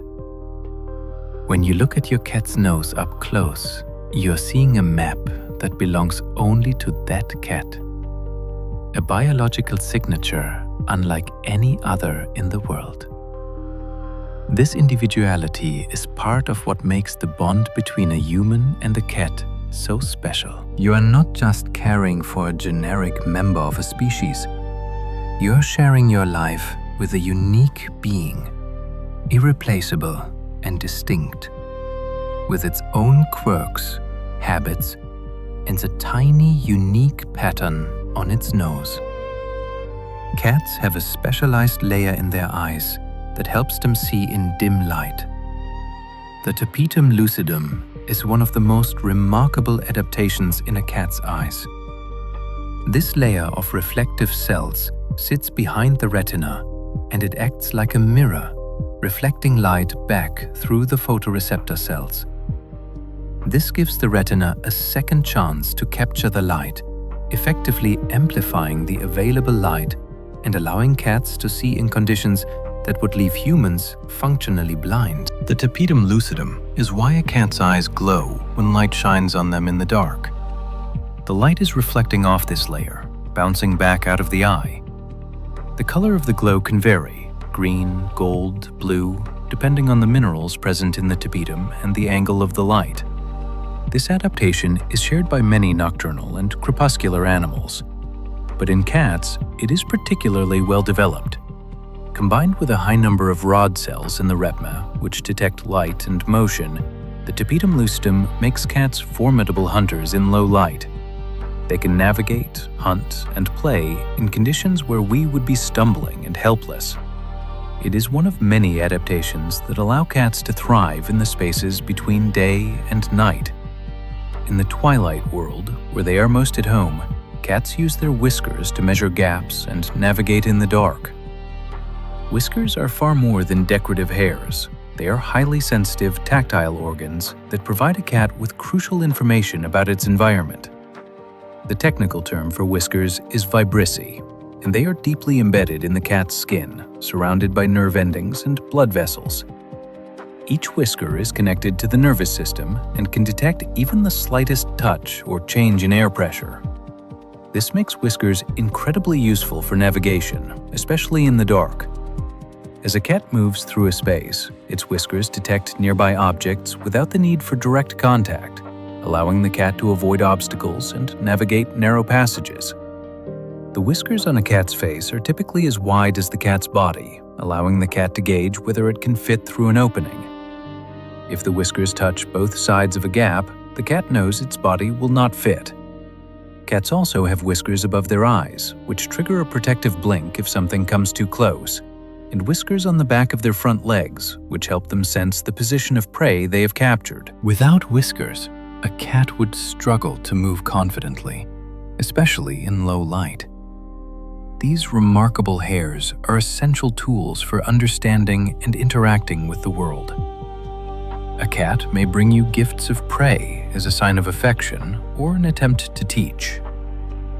One of the more perplexing behaviors cat owners encounter is the gift of a dead mouse, bird, or insect left on the doorstep, or worse, on the bed. While this can be unsettling, it is important to understand the behavior from the cat's perspective. There are several theories about why cats bring prey to their humans. One is that the cat is sharing its catch, much as cats in a colony share food with each other. Bringing prey to you is a sign that the cat sees you as part of its family. Another theory is that the cat is attempting to teach you to hunt. Mother cats bring prey to their kittens to teach them, and since many cats seem to view their humans as somewhat inept members of the family, they may be trying to help by providing a hunting lesson. A third possibility is that the cat simply brings its prize to a safe place, its home territory, where it feels secure enough to eat or play with the catch. Whatever the reason, this behavior is rooted in instinct and social bonding. While it can be unpleasant to deal with, it is actually a compliment. The cat is including you in its world, sharing something it values. Responding with anger or disgust can confuse and hurt the cat. Instead, a gentle redirection and quiet disposal of the gift, along with appreciation of the cat's intent, is the kindest response. Many cats dislike having their belly touched, even if they expose it. One of the most common misunderstandings between cats and humans involves the belly. A cat rolls onto its back, exposing its soft, furry belly, and the human interprets this as an invitation to pet. But when the human reaches out, the cat suddenly grabs their hand with all four paws and bites. What went wrong? In cat communication, exposing the belly is a sign of trust and relaxation, not necessarily an invitation to touch. The belly is one of the most vulnerable parts of a cat's body, and most cats are instinctively protective of it. When a cat shows its belly, it is saying, "I feel safe with you. I trust that you will not hurt me." It is not saying, "Please touch my belly." For some cats, any attempt to touch the belly triggers a defensive response. The cat feels vulnerable and reacts by grabbing and biting, not out of aggression, but out of instinct. However, some cats do enjoy belly rubs, and the only way to know if your cat is one of them is through careful observation and gradual testing. If a cat exposes its belly, try petting it on the head or back first. If the cat remains relaxed and even pushes its belly toward you, it may be open to a gentle belly rub. But if the cat's ears flatten or its tail twitches, it is best to respect the boundary and admire the belly from a distance. Cats have an acute sense of balance thanks to their inner ear structure. The grace and agility of a cat are supported by an extraordinarily well-developed sense of balance. This sense is centered in the vestibular system, located in the inner ear. The vestibular system detects the position and movement of the head and helps the cat maintain equilibrium. In cats, this system is highly refined, providing rapid and accurate information about the body's orientation in space. This is what allows a cat to walk along a narrow fence with confidence, to leap from one surface to another with precision, and to land on its feet after a fall. The vestibular system works in coordination with the cat's flexible spine, strong muscles, and low center of gravity to create an animal that is exceptionally sure-footed. When a cat falls, the vestibular system immediately signals which way is up, and the cat's body responds by rotating in mid-air to orient the feet downward. This righting reflex is instinctive and begins to develop when kittens are just a few weeks old. The sense of balance is so integral to a cat's identity that issues with the inner ear can be deeply disorienting and distressing for a cat, affecting its ability to walk, jump, and navigate. For a healthy cat, the sense of balance is a quiet, constant companion, guiding every movement with effortless precision. A cat's pupils can change from narrow slits to wide circles depending on light and emotion. One of the most expressive features of a cat is its eyes, particularly the pupils.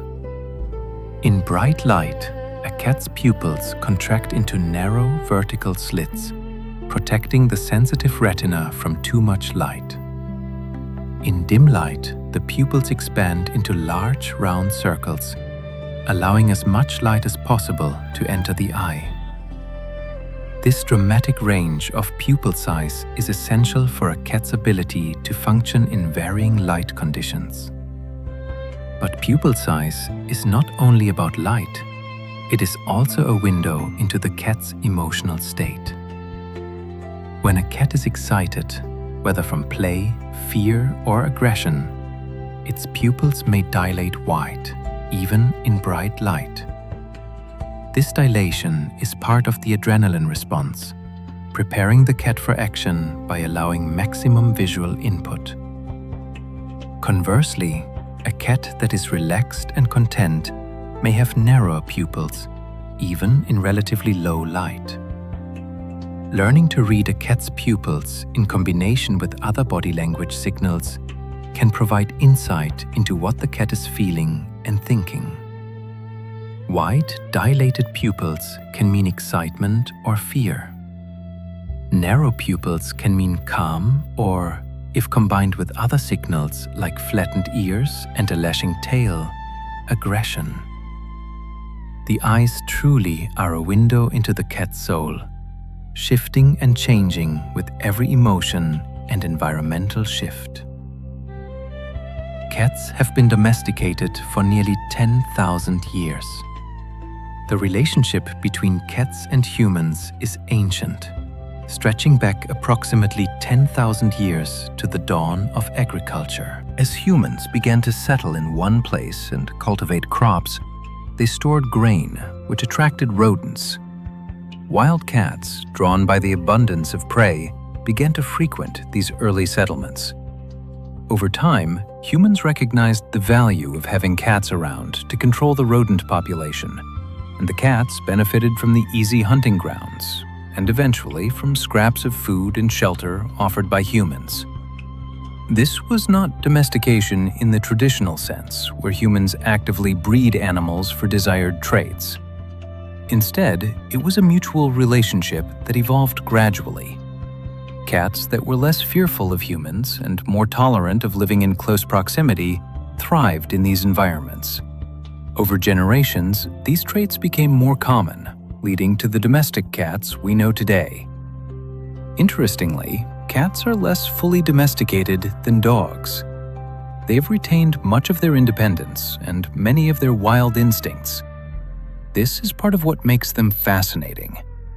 They are our companions, but they are also still wild at heart, carrying within them the legacy of the solitary hunters who first approached human campfires thousands of years ago.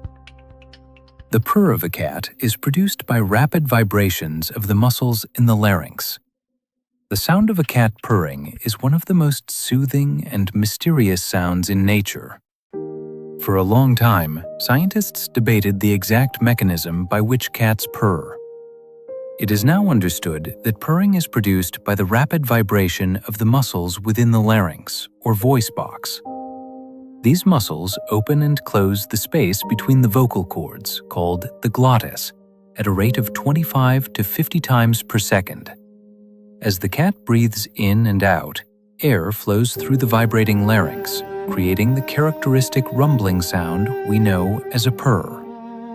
What makes purring even more remarkable is that cats can purr continuously while breathing, unlike most vocalizations which require a specific breath pattern. This means a cat can purr while eating, while being petted, and even while giving birth. The purr is not just a single sound, but a range of frequencies and patterns that can convey different emotions. A soft, steady purr usually indicates contentment and relaxation. A louder, more urgent purr may be a request for food or attention. Some cats purr when they are anxious or in pain, using the vibration to self-soothe. The purr is a form of communication, a way for cats to express their emotional state and connect with those around them, whether other cats or their human companions. A cat's whiskers can indicate mood, sweeping forward when curious and flattening when fearful. Whiskers are not only sensory tools, but also indicators of a cat's emotional state. When a cat is curious or interested in something, its whiskers sweep forward, extending outward to gather as much information as possible. This forward position allows the cat to sense objects in front of it more accurately, which is useful when investigating something new or preparing to pounce on prey. When a cat is relaxed and content, its whiskers rest in a neutral position, gently framing the face. When a cat is frightened or feeling defensive, its whiskers flatten against its face. This is a protective measure, pulling the sensitive whiskers out of harm's way and making the cat's profile smaller. It is also a clear signal to anyone observing the cat that it is feeling threatened. Learning to read the position of a cat's whiskers in combination with other body language cues can greatly improve communication between cats and humans. It allows you to respond appropriately to the cat's emotional state, offering comfort when it is anxious, engaging in play when it is curious, or giving space when it is frightened.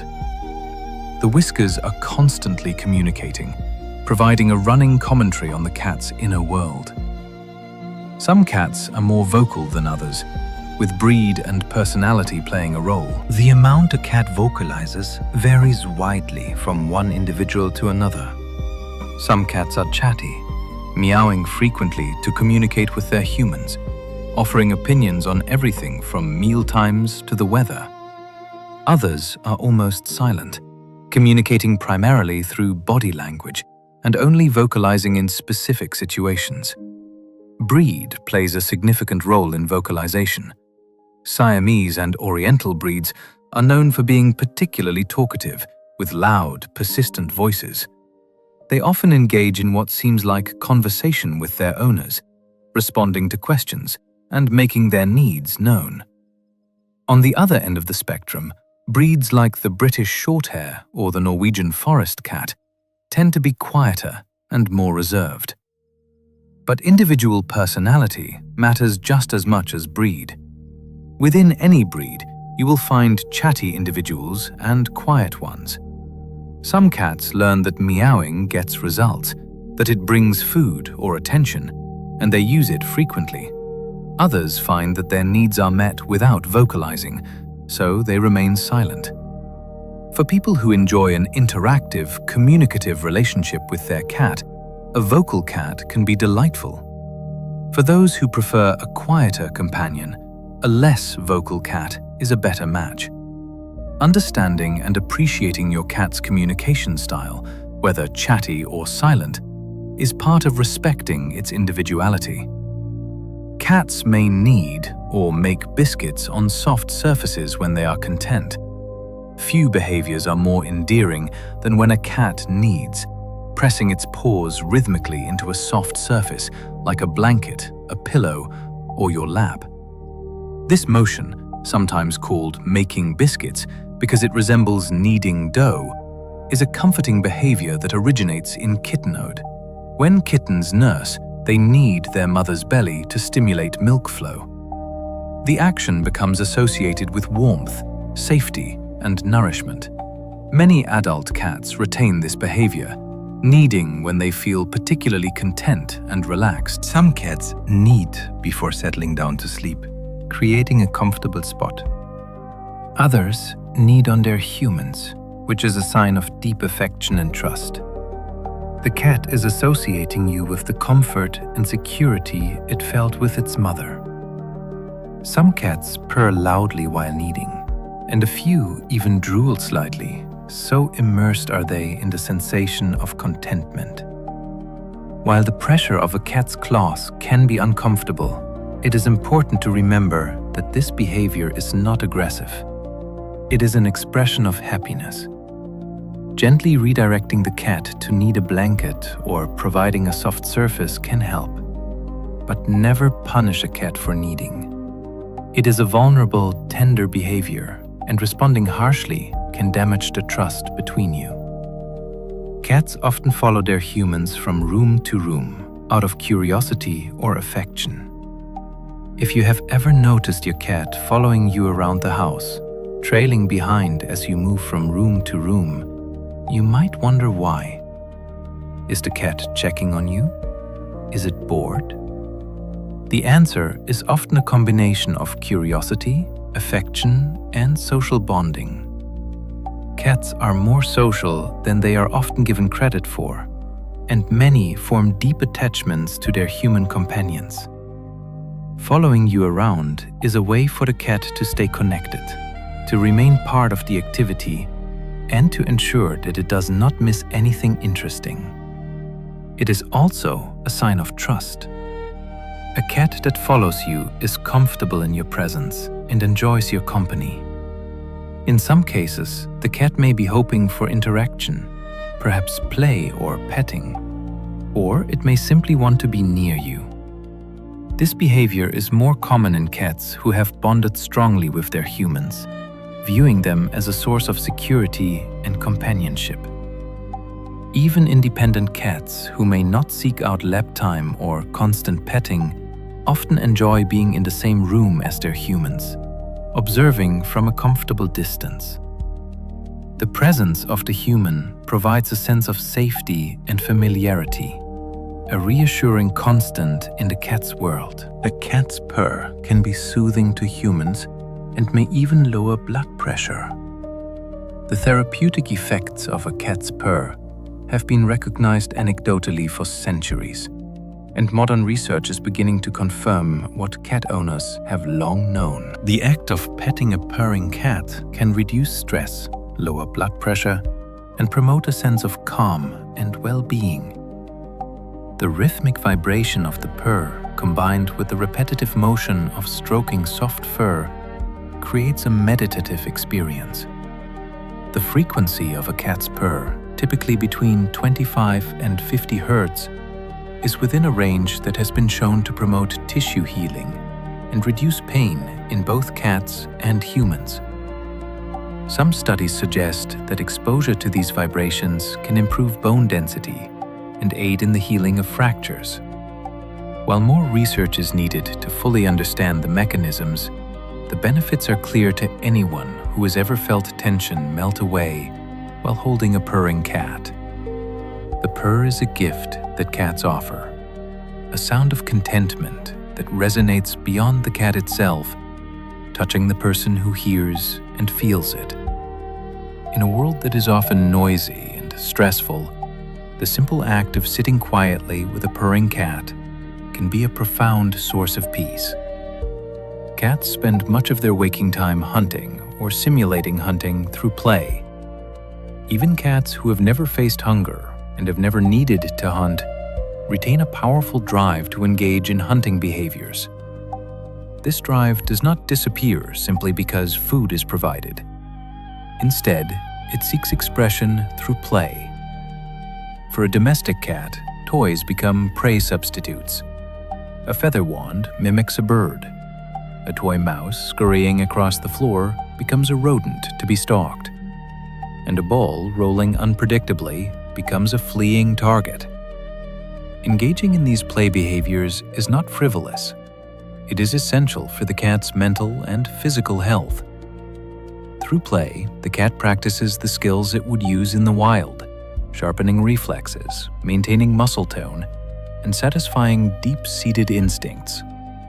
A cat deprived of opportunities to hunt, even in play, can become bored, frustrated, and may develop behavioral problems such as aggression or destructive behavior. Interactive play sessions, where a human uses a toy to mimic the erratic movements of prey, provide an outlet for this energy.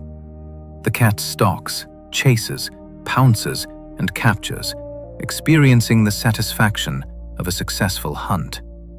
Providing this outlet is one of the most important things a cat owner can do to ensure their cat's well-being. A cat's claws grow continuously and are shed in layers. Like human fingernails, a cat's claws grow continuously throughout its life. However, unlike nails which we trim, a cat maintains its claws through a process called shedding. The outer layer of the claw, once it becomes worn or damaged, is shed to reveal a new, sharp claw underneath. This is why you might occasionally find small, translucent claw sheaths around your home, particularly near scratching posts or areas where the cat scratches frequently. Scratching serves multiple purposes. It removes the old claw sheath. It marks territory through both the visible scratches and the scent deposited by glands in the paws. And it provides a satisfying stretch for the muscles in the cat's legs, shoulders, and back. Because claw growth and shedding are continuous processes, scratching is a lifelong behavior. Cats need appropriate surfaces to scratch, whether that is a scratching post, a cat tree, or a designated piece of furniture. Trying to stop a cat from scratching altogether is not only futile, but also unfair to the cat. It is like asking a person never to clip their nails. Instead, the goal is to provide acceptable outlets for the behavior and to redirect the cat away from inappropriate surfaces. Understanding the biological necessity of scratching leads to more effective and compassionate management of the behavior. A startled cat may arch its back and puff up its fur to appear larger. When a cat is frightened or feels threatened, its body undergoes a dramatic transformation. The cat arches its back into a high, pronounced curve, turns sideways to present the largest possible profile, and puffs up its fur, a reaction called piloerection. The tail becomes a bristling bottle brush, and the cat may stand on tiptoe to add even more height. This display is designed to make the cat appear as large and intimidating as possible, a bluff intended to deter a potential aggressor. In the wild, appearing larger can be the difference between avoiding a fight and becoming injured. Even though domestic cats rarely face such threats, the instinct remains. The arched back and puffed fur can be triggered by anything the cat perceives as dangerous, from a sudden loud noise to an unfamiliar animal. It is important to recognize this display as a sign of fear, not aggression. Although a frightened cat may lash out if it feels cornered, the best response is to remove the perceived threat if possible and give the cat space and time to calm down. Speaking softly, moving slowly, and allowing the cat to retreat to a safe place will help it feel secure again. The arched back and puffed fur are a window into the cat's emotional state, a signal that it needs reassurance and safety. Cats have a specialized hunting technique called the stalk and pounce. The hunting behavior of a cat follows a predictable sequence that has been refined over millions of years. It begins with stalking, where the cat moves slowly and deliberately, keeping its body low to the ground, its eyes fixed on the target. The cat pauses frequently, assessing the distance and timing. This is not indecision, but careful calculation. Every muscle is tense, every sense is focused. The tail may twitch slightly, the only movement as the cat inches closer. Then comes the pounce. In a sudden explosion of power, the cat leaps forward, covering the distance in a fraction of a second. The front paws extend, claws out, to grasp the prey. If the pounce is successful, the cat delivers a bite, usually to the back of the neck, severing the spinal cord and killing the prey quickly. This technique is efficient and effective, minimizing the risk of injury to the cat while maximizing the chance of a successful hunt. Domestic cats practice this sequence constantly, even in play. A toy dragged across the floor triggers the stalking behavior, and the pounce follows. Watching a cat engage in this behavior, whether with prey or a toy, is to witness a predator at work, every movement precise and purposeful. Cats often sleep in sunny spots because they are drawn to warmth. One of the most iconic images of a cat is that of a feline curled up in a patch of sunlight, basking in the warmth. Cats are strongly attracted to warm places, and this is rooted in both biology and comfort. A cat's body temperature is slightly higher than a human's, typically between 101 and 102.5 degrees Fahrenheit. To maintain this temperature without expending too much energy, cats seek out warm spots. Sunlight provides radiant heat, warming the cat's body and allowing it to relax more deeply. Additionally, warmth is soothing to muscles and joints, which may be particularly important for older cats experiencing stiffness or discomfort. The attraction to sunny spots may also be a leftover instinct from the cat's desert-dwelling ancestors, who would have basked in the sun during cooler parts of the day. For indoor cats, sunny windowsills and patches of floor where sunlight streams in become prized napping locations. As the sun moves throughout the day, you might notice your cat moving as well, following the warmth. Providing access to sunny spots is a simple way to enhance a cat's quality of life, offering comfort and contentment with no effort required from the human. A cat's tail helps it maintain balance when climbing or jumping. The tail is often thought of as merely decorative or communicative, but it serves an important physical function as well. A cat's tail acts as a counterbalance, helping the cat maintain stability when navigating narrow surfaces, making sharp turns, or executing complex jumps. When a cat walks along a fence or a narrow ledge, the tail moves subtly from side to side, adjusting the cat's center of gravity and preventing falls. When a cat is jumping, the tail provides additional momentum and helps control the trajectory. During a fall, the tail is part of the complex system that allows the cat to twist its body and land on its feet.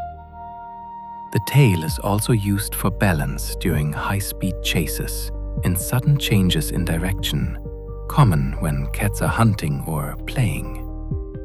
Cats with short tails or no tails, such as the Manx breed, can still maintain balance as their bodies compensate through other means, but the tail is undeniably a useful tool.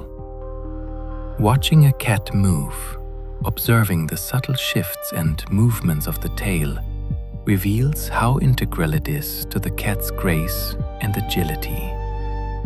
It is not just an accessory, but an active participant in nearly every physical action the cat takes. Many cats enjoy high perches because they provide a sense of security and control.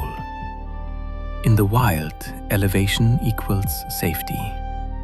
A cat perched high in a tree or on a rocky outcrop is protected from many ground-dwelling predators and has an excellent vantage point to observe its surroundings. This instinct persists in domestic cats, who often seek out the highest points available in their environment. The top of a bookshelf, a cat tree, or the back of a couch all serve as elevated thrones from which the cat can survey its domain. From this height, the cat can watch the comings and goings of household members, monitor for anything unusual or interesting, and feel a sense of control over its territory.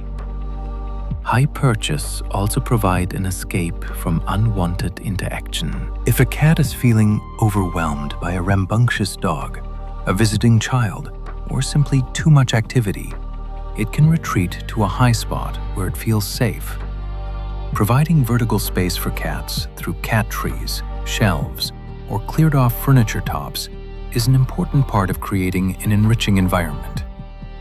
It allows the cat to express natural behaviors, reduces stress, and gives the cat options for how and where to spend its time. A cat that has access to vertical space is often a happier, more confident cat. Cats have a third eyelid that protects and moistens the eye. Most people are familiar with the upper and lower eyelids of a cat, but many are unaware of the third eyelid, also called the nictitating membrane, or haw. This thin, translucent membrane is located in the inner corner of the eye and can sweep horizontally across the eye to provide extra protection and moisture. In a healthy cat, the third eyelid is usually not visible, tucked away in the corner of the eye. It may become briefly visible when the cat is very relaxed, just waking up, or during a slow blink. However, if the third eyelid is persistently visible, covering part of the eye, it can be a sign of illness, injury, or dehydration. The third eyelid serves several important functions. It protects the eye from debris and injury, particularly when the cat is moving through dense vegetation or engaging in a fight. It also helps distribute tears evenly across the surface of the eye, keeping it moist and clean. The presence of a third eyelid is a feature shared by many animals, including birds, reptiles, and some mammals. It is a reminder of the evolutionary history that all creatures share, an ancient adaptation that has persisted because it continues to serve its purpose well. Cats may groom their humans by licking them, which is a sign of affection. If your cat licks you, whether on your hand, arm, or even your face, it is engaging in a behavior called allogrooming. In cat colonies and among bonded cats, mutual grooming is a common social behavior. It strengthens bonds, expresses affection, and helps maintain cleanliness. When a cat licks you, it is treating you as a member of its family, extending the same care and attention it would offer to another cat it trusts and values. The rough texture of a cat's tongue may make the experience slightly uncomfortable for humans, but the intent is affectionate. The cat is sharing its scent with you, reinforcing the bond and expressing trust. Some cats lick their humans frequently, while others rarely do. This variation is a matter of individual personality. Not all cats are equally demonstrative, and some express affection in other ways, such as sitting close, slow blinking, or bringing gifts. Understanding that licking is a compliment, a sign of social bonding, can help you appreciate the gesture, even if it feels a bit odd. It is one of the many ways cats communicate love, using behaviors that are natural and meaningful in their world. Cats have been associated with witchcraft and superstition throughout history. Throughout history, cats have been shrouded in superstition and myth, particularly in Europe during the Middle Ages. Black cats, in particular, were often associated with witchcraft. It was believed that witches could transform into cats, or that cats served as familiars, supernatural companions to those who practiced magic. This association led to widespread persecution of cats, especially black ones, which were often killed alongside accused witches. The irony is that the mass killing of cats may have contributed to the spread of the bubonic plague, as the rat population, no longer controlled by cats, exploded. Over time, attitudes toward cats varied by culture. In some places, cats were seen as symbols of bad luck, particularly if a black cat crossed your path. In others, cats were considered good luck, protectors of the home, and bringers of fortune. In Japan, the maneki neko, or beckoning cat, is a talisman believed to bring prosperity. Despite the dark history of superstition, cats have endured and thrived. Today, they are among the most beloved pets worldwide, their mysterious nature now seen as part of their charm rather than a reason for fear. The superstitions have faded, but the fascination with cats remains as strong as ever. A cat may present its rear end to you as a friendly greeting. One of the more puzzling behaviors to new cat owners is when a cat approaches and turns around, presenting its rear end directly to your face.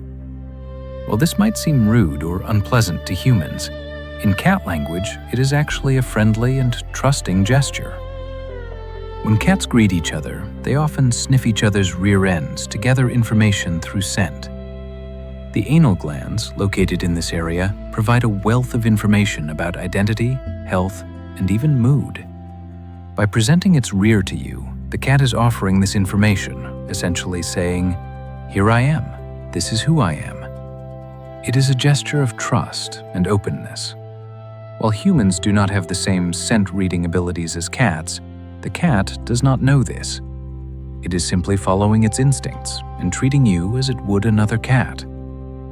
The appropriate response is not to recoil in disgust, but to acknowledge the greeting in a way the cat understands, perhaps by petting the cat's back or head, or offering a slow blink. Over time, you can gently redirect the cat to present its side or head instead, but understanding the intent behind the behavior helps maintain the bond. It is one more example of how cats communicate in their own language, and learning that language is key to a harmonious relationship. Cats have a highly developed hunting instinct, even if they have never seen prey. The hunting instinct in cats is innate, meaning it is present from birth and does not require teaching or experience to emerge. A kitten raised entirely indoors, who has never seen a mouse or a bird, will still exhibit hunting behaviors when presented with the right stimuli. The sight of something small moving quickly, whether a toy, a bug, or even a piece of string, triggers the instinct to stalk and pounce. This is because the neural pathways that govern hunting behavior are hardwired into the cat's brain. They do not need to be learned. However, the refinement of these skills does benefit from practice and, in the wild, from observation of the mother and play with siblings. A cat that has never hunted may not be as efficient as one that has, but the desire and the basic motor patterns are always there. This is why even well-fed cats engage in hunting behaviors. It is not about hunger. It is about fulfilling a deep biological drive. Recognizing this helps cat owners provide appropriate outlets. Interactive play that mimics hunting, allowing the cat to stalk, chase, pounce, and capture a toy, satisfies this instinct in a safe and controlled way, leading to a happier, more balanced cat. Cats are often more active at night because of their predatory nature. While domestic cats have adapted to human schedules to some extent, many remain most active during the hours of dawn and dusk, a pattern inherited from their wild ancestors. This crepuscular activity pattern can sometimes extend into nighttime, making cats seem more nocturnal than they truly are. The reason for this heightened nighttime activity is rooted in the cat's role as a predator. Many of the animals that cats hunt, particularly small rodents, are also active during these twilight and nighttime hours. Hunting when prey is most available and when the cover of low light provides an advantage has shaped the cat's natural rhythm over millions of years. For indoor cats, this can manifest as bursts of energy late at night or very early in the morning, sometimes called the midnight zoomies. The cat races around the house, pounces on imaginary prey, and engages in intense play. While this can be disruptive to sleeping humans, it is simply the cat following its natural instincts.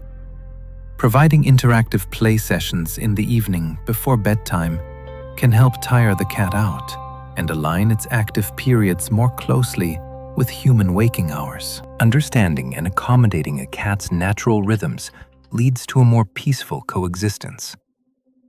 A cat's fur color can sometimes indicate aspects of its personality or breed heritage. While it is dangerous to generalize too broadly, there are some interesting correlations between fur color and certain traits in cats, though these are more linked to breed tendencies than to the color itself. For example, orange or ginger cats are often described as particularly friendly and outgoing.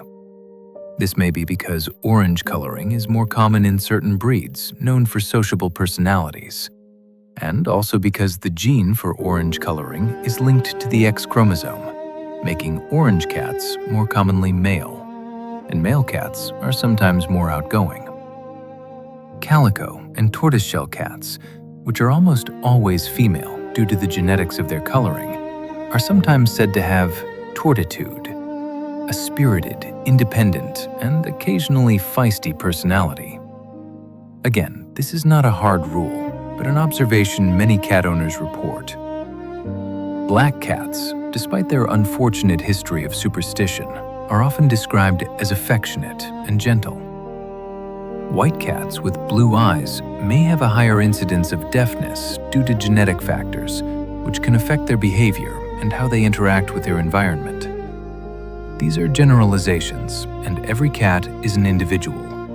But understanding the possible breed heritage or genetic background associated with certain colorings can provide insight into a cat's temperament. Ultimately, personality is shaped by genetics, early experiences, and environment, not just by the color of the fur. Cats have been to space, with the first feline astronaut launched in 1963. The story of cats in space is a small but fascinating chapter in the history of space exploration. On October 18, 1963, France launched a cat named Feline into space as part of a research program to study the effects of spaceflight on living organisms. Feline, sometimes referred to in records as Astrocat, was a small black and white stray cat from Paris. She was fitted with electrodes to monitor her neurological activity during the flight. The mission was brief, just 15 minutes, and Feline experienced about 5 minutes of weightlessness before the capsule parachuted safely back to Earth. She survived the journey and contributed valuable data to the understanding of how the brain functions in zero gravity. Sadly, Felicette was euthanized a few months later so that scientists could study her brain. Her contribution to science was largely forgotten for decades, but in recent years there has been renewed interest in her story. A statue in her honor was unveiled in 2018, recognizing her as the first and only cat to have traveled to space.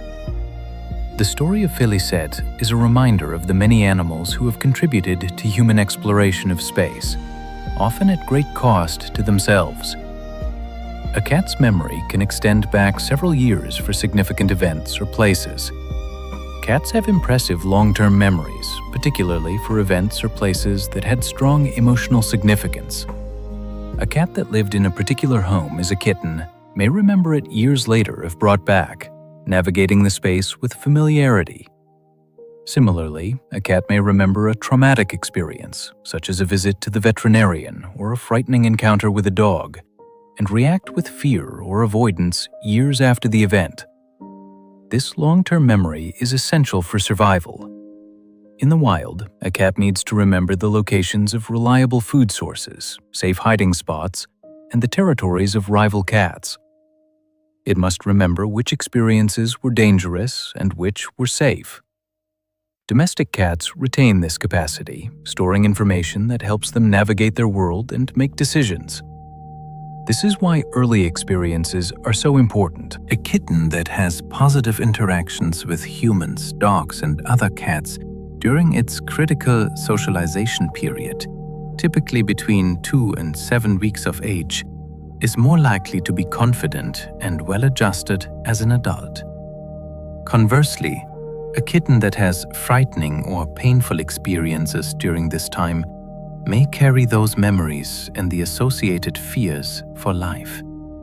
Understanding the power of memory in cats encourages us to create positive experiences and handle them with care and compassion, knowing that what happens today may be remembered for years to come. Cats can recognize their owner's voice, but may choose not to respond. One of the charming and occasionally frustrating aspects of living with a cat is its selective response to human communication. Studies have shown that cats can distinguish their owner's voice from the voices of strangers when played recordings of different people calling their name. Cats showed subtle signs of recognition, such as ear and head movements, when they heard their owner's voice. However, many cats did not physically approach or vocalize in response, even when they clearly recognized the voice. This is not because cats are less intelligent than dogs or less bonded to their owners. It is because cats are, by nature, more independent. In the wild, cats are solitary hunters who do not rely on pack cooperation in the way that dogs do. They have not been bred over thousands of years to respond immediately to human commands. A cat that hears its name and chooses not to come is not being disobedient. It is simply exercising its autonomy. The cat recognizes the call, but decides whether the situation warrants a response. This independence is part of what many people love about cats. They are not servile. They are partners who make their own choices. And when they do choose to respond, to come when called, to seek out your company, it feels all the more meaningful because it was freely given. The ancient Egyptians mourned their cats deeply, sometimes shaving their eyebrows in grief. In ancient Egypt, the death of a household cat was a significant event, met with genuine mourning. When a cat died, family members would shave their eyebrows as a sign of grief, a public display of loss. The cat's body would be mummified, often with great care, wrapped in linen and sometimes placed in ornate coffins or boxes. These mummified cats would be buried in dedicated cemeteries, sometimes with offerings of food and small mummified mice for the journey to the afterlife. The level of care and ritual surrounding the death of a cat speaks to the deep reverence Egyptians held for these animals. Cats were not merely pets or working animals. They were sacred, connected to the divine, deserving of honor in death as in life. This practice may seem extreme by modern standards, but it reflects a worldview in which animals were seen as possessing spiritual significance. Today, while we may not mummify our cats, many people experience profound grief at the loss of a feline companion. The bond between human and cat can be deep and enduring, and mourning that loss is a natural and healthy response. The ancient Egyptians understood something that remains true today, that cats are more than just animals. They are companions, family, and for some, a connection to something greater. A cat's paws are incredibly sensitive and can detect vibrations in the ground. A cat's paws are not just for walking. They are highly sensitive tactile organs that provide a wealth of information about the environment. The paw pads contain numerous nerve endings that can detect texture, temperature, and even subtle vibrations. This sensitivity allows a cat to move silently and adjust its footing on uneven surfaces. The pads also help the cat sense vibrations in the ground, which can alert it to the movement of prey nearby, even if the prey is hidden from view. In addition to their sensitivity, the paw pads contain scent glands. When a cat scratches an object, it is not only leaving a visual mark, but also depositing scent from these glands, claiming the object as part of its territory. The paws are also essential for grooming. Cats lick their paws and then use them to wash their faces and ears, areas they cannot reach directly with their tongue. The dexterity and sensitivity of a cat's paws make them versatile tools used for hunting, climbing, grooming, and communication. Watching a cat use its paws, whether to bat at a toy, knead a blanket, or delicately touch your hand, is to observe an instrument of remarkable precision and sensitivity. Cats sometimes exhibit a slow blink as a sign of affection and trust. The slow blink is one of the most subtle and beautiful forms of communication between cats and humans. When a cat looks at you and slowly closes its eyes, pauses, and then opens them again, it is offering a gesture of trust and affection. In cat language, direct staring can be perceived as a challenge or threat. By slowly blinking, the cat is essentially saying, "I feel safe with you. I trust you enough to close my eyes in your presence." This behavior is sometimes called a cat kiss, and it can be reciprocated. If you slowly blink at a cat while making gentle eye contact, many cats will respond with a slow blink of their own, creating a silent exchange of goodwill. This form of communication is particularly useful with shy or fearful cats, as it is non-threatening and respectful of the cat's space. Unlike reaching out to pet or pick up a cat, which requires physical contact and can be overwhelming, a slow blink is a gentle, distant way to communicate warmth and kindness. It is a small gesture, but it can deepen the bond between human and cat, building trust and understanding through a language that transcends words. A well-socialized cat is comfortable with a variety of people and situations. Socialization is a critical process in a cat's development, particularly during the first few months of life. During the period from approximately 2 to 7 weeks of age, kittens are most receptive to new experiences, and what they encounter during this time shapes their comfort level as adults. A kitten that is handled gently by different people, exposed to a variety of sounds, sights, and situations, and allowed to interact with other animals in a positive way, is more likely to grow into a confident, well-adjusted cat. Conversely, a kitten that is isolated, handled roughly, or exposed only to a limited environment may grow up fearful, shy, or aggressive in unfamiliar situations.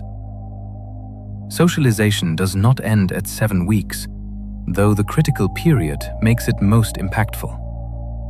Cats can continue to learn and adapt throughout their lives. though it may take more time and patience. For adult cats who were not well socialized as kittens, gradual exposure to new experiences, combined with positive reinforcement and respect for the cat's comfort level, can help build confidence. A well-socialized cat is a joy to live with, comfortable in a range of situations, relaxed around visitors, and adaptable to changes in routine. It is a gift that begins with the care and attention given during those crucial early weeks. Cats are skilled at hiding illness, a trait inherited from their wild ancestors. In the wild, appearing weak or sick is dangerous. Predators target the vulnerable, and social animals may be abandoned by their group if they cannot keep up. As a result, cats have evolved to hide signs of illness or injury for as long as possible. This instinct persists in domestic cats, making it challenging for owners to recognize when their cat is unwell. A sick cat may continue to eat, groom, and move around normally, only revealing the extent of its illness when it is quite advanced. Subtle changes in behavior, such as spending more time hiding, changes in appetite or litter box habits, decreased grooming, or a shift in vocalization can be early warning signs. Cat owners must be observant and attuned to their cat's normal behavior so they can detect when something is off. Regular veterinary checkups are also important, as a vet may be able to detect issues that are not yet visible to the owner. Understanding that cats hide illness is not a flaw, but a survival instinct, and it encourages us to be more vigilant and proactive in monitoring their health. It is a reminder that the responsibility of caring for a cat includes being attuned to the quiet signals they give, the small changes that might indicate something is wrong. A cat's sense of time is tied to routine and environmental cues.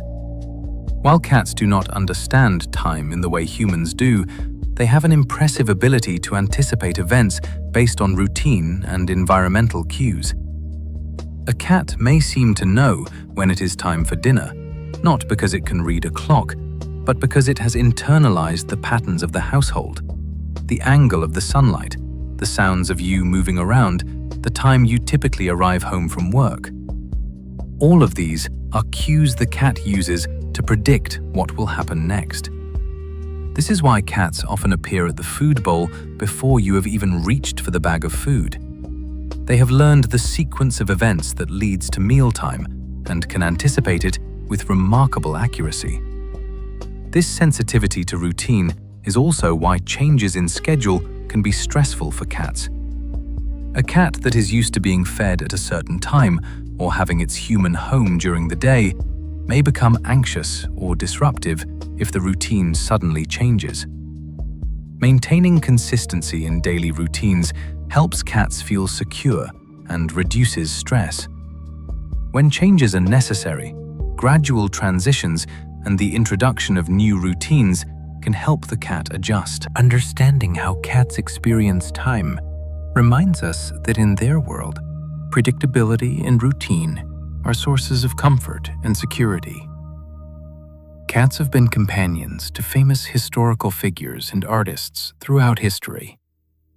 Throughout history, many notable individuals have found companionship and inspiration in cats. Writers in particular seem to have an affinity for feline friends. Ernest Hemingway was famously devoted to his polydactyl cats, and his home in Key West still houses descendants of those cats today. Mark Twain wrote fondly of his cats, and his home was always filled with them. T.S. Eliot wrote a collection of whimsical poems about cats, which later became the basis for the musical Cats. In the world of art, painters such as Pablo Picasso, Henri Matisse, and Andy Warhol were known cat lovers, and felines appeared in their work. Even leaders and scientists have shared their lives with cats. Winston Churchill had a marmalade cat named Jock, who provided comfort during difficult times. Albert Einstein had a cat named Tiger, and he was known to comfort the cat when it appeared sad. These stories remind us that the bond between humans and cats transcends time, culture, and profession.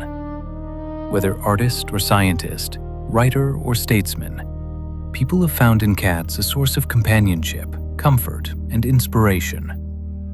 The presence of a cat can calm the mind, offer silent companionship during long hours of work, and remind us of the simple pleasures of warmth, softness, and quiet presence. And so, dear listener, our gentle journey through the world of cats comes to a close. From the deserts of ancient Egypt to the cozy homes of today, cats have walked beside us, independent yet affectionate, mysterious yet familiar.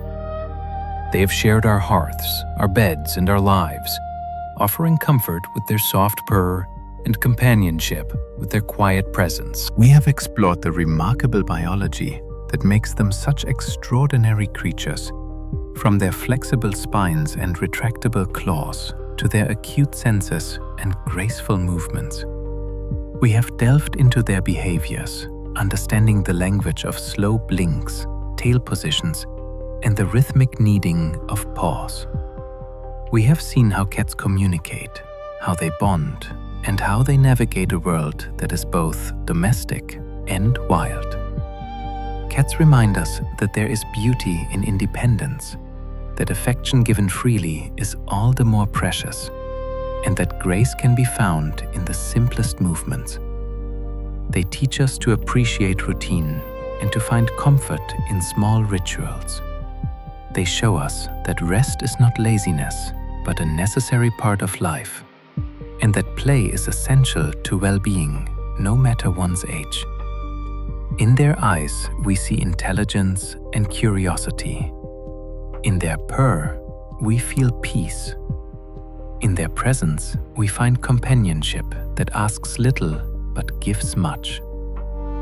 As you lie here now, perhaps with a cat curled beside you, or the memory of one held close in your heart, let the warmth of that connection fill you.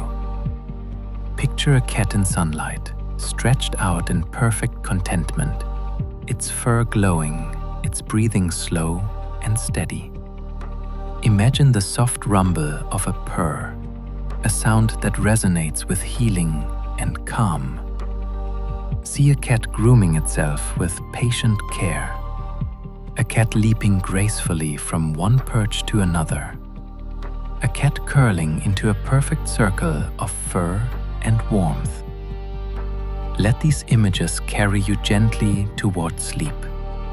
The world of cats is one of contrasts, of wild and tame, of independence and devotion, of stillness and sudden bursts of energy. It is a world that exists alongside ours, sometimes overlapping, sometimes separate, but always present.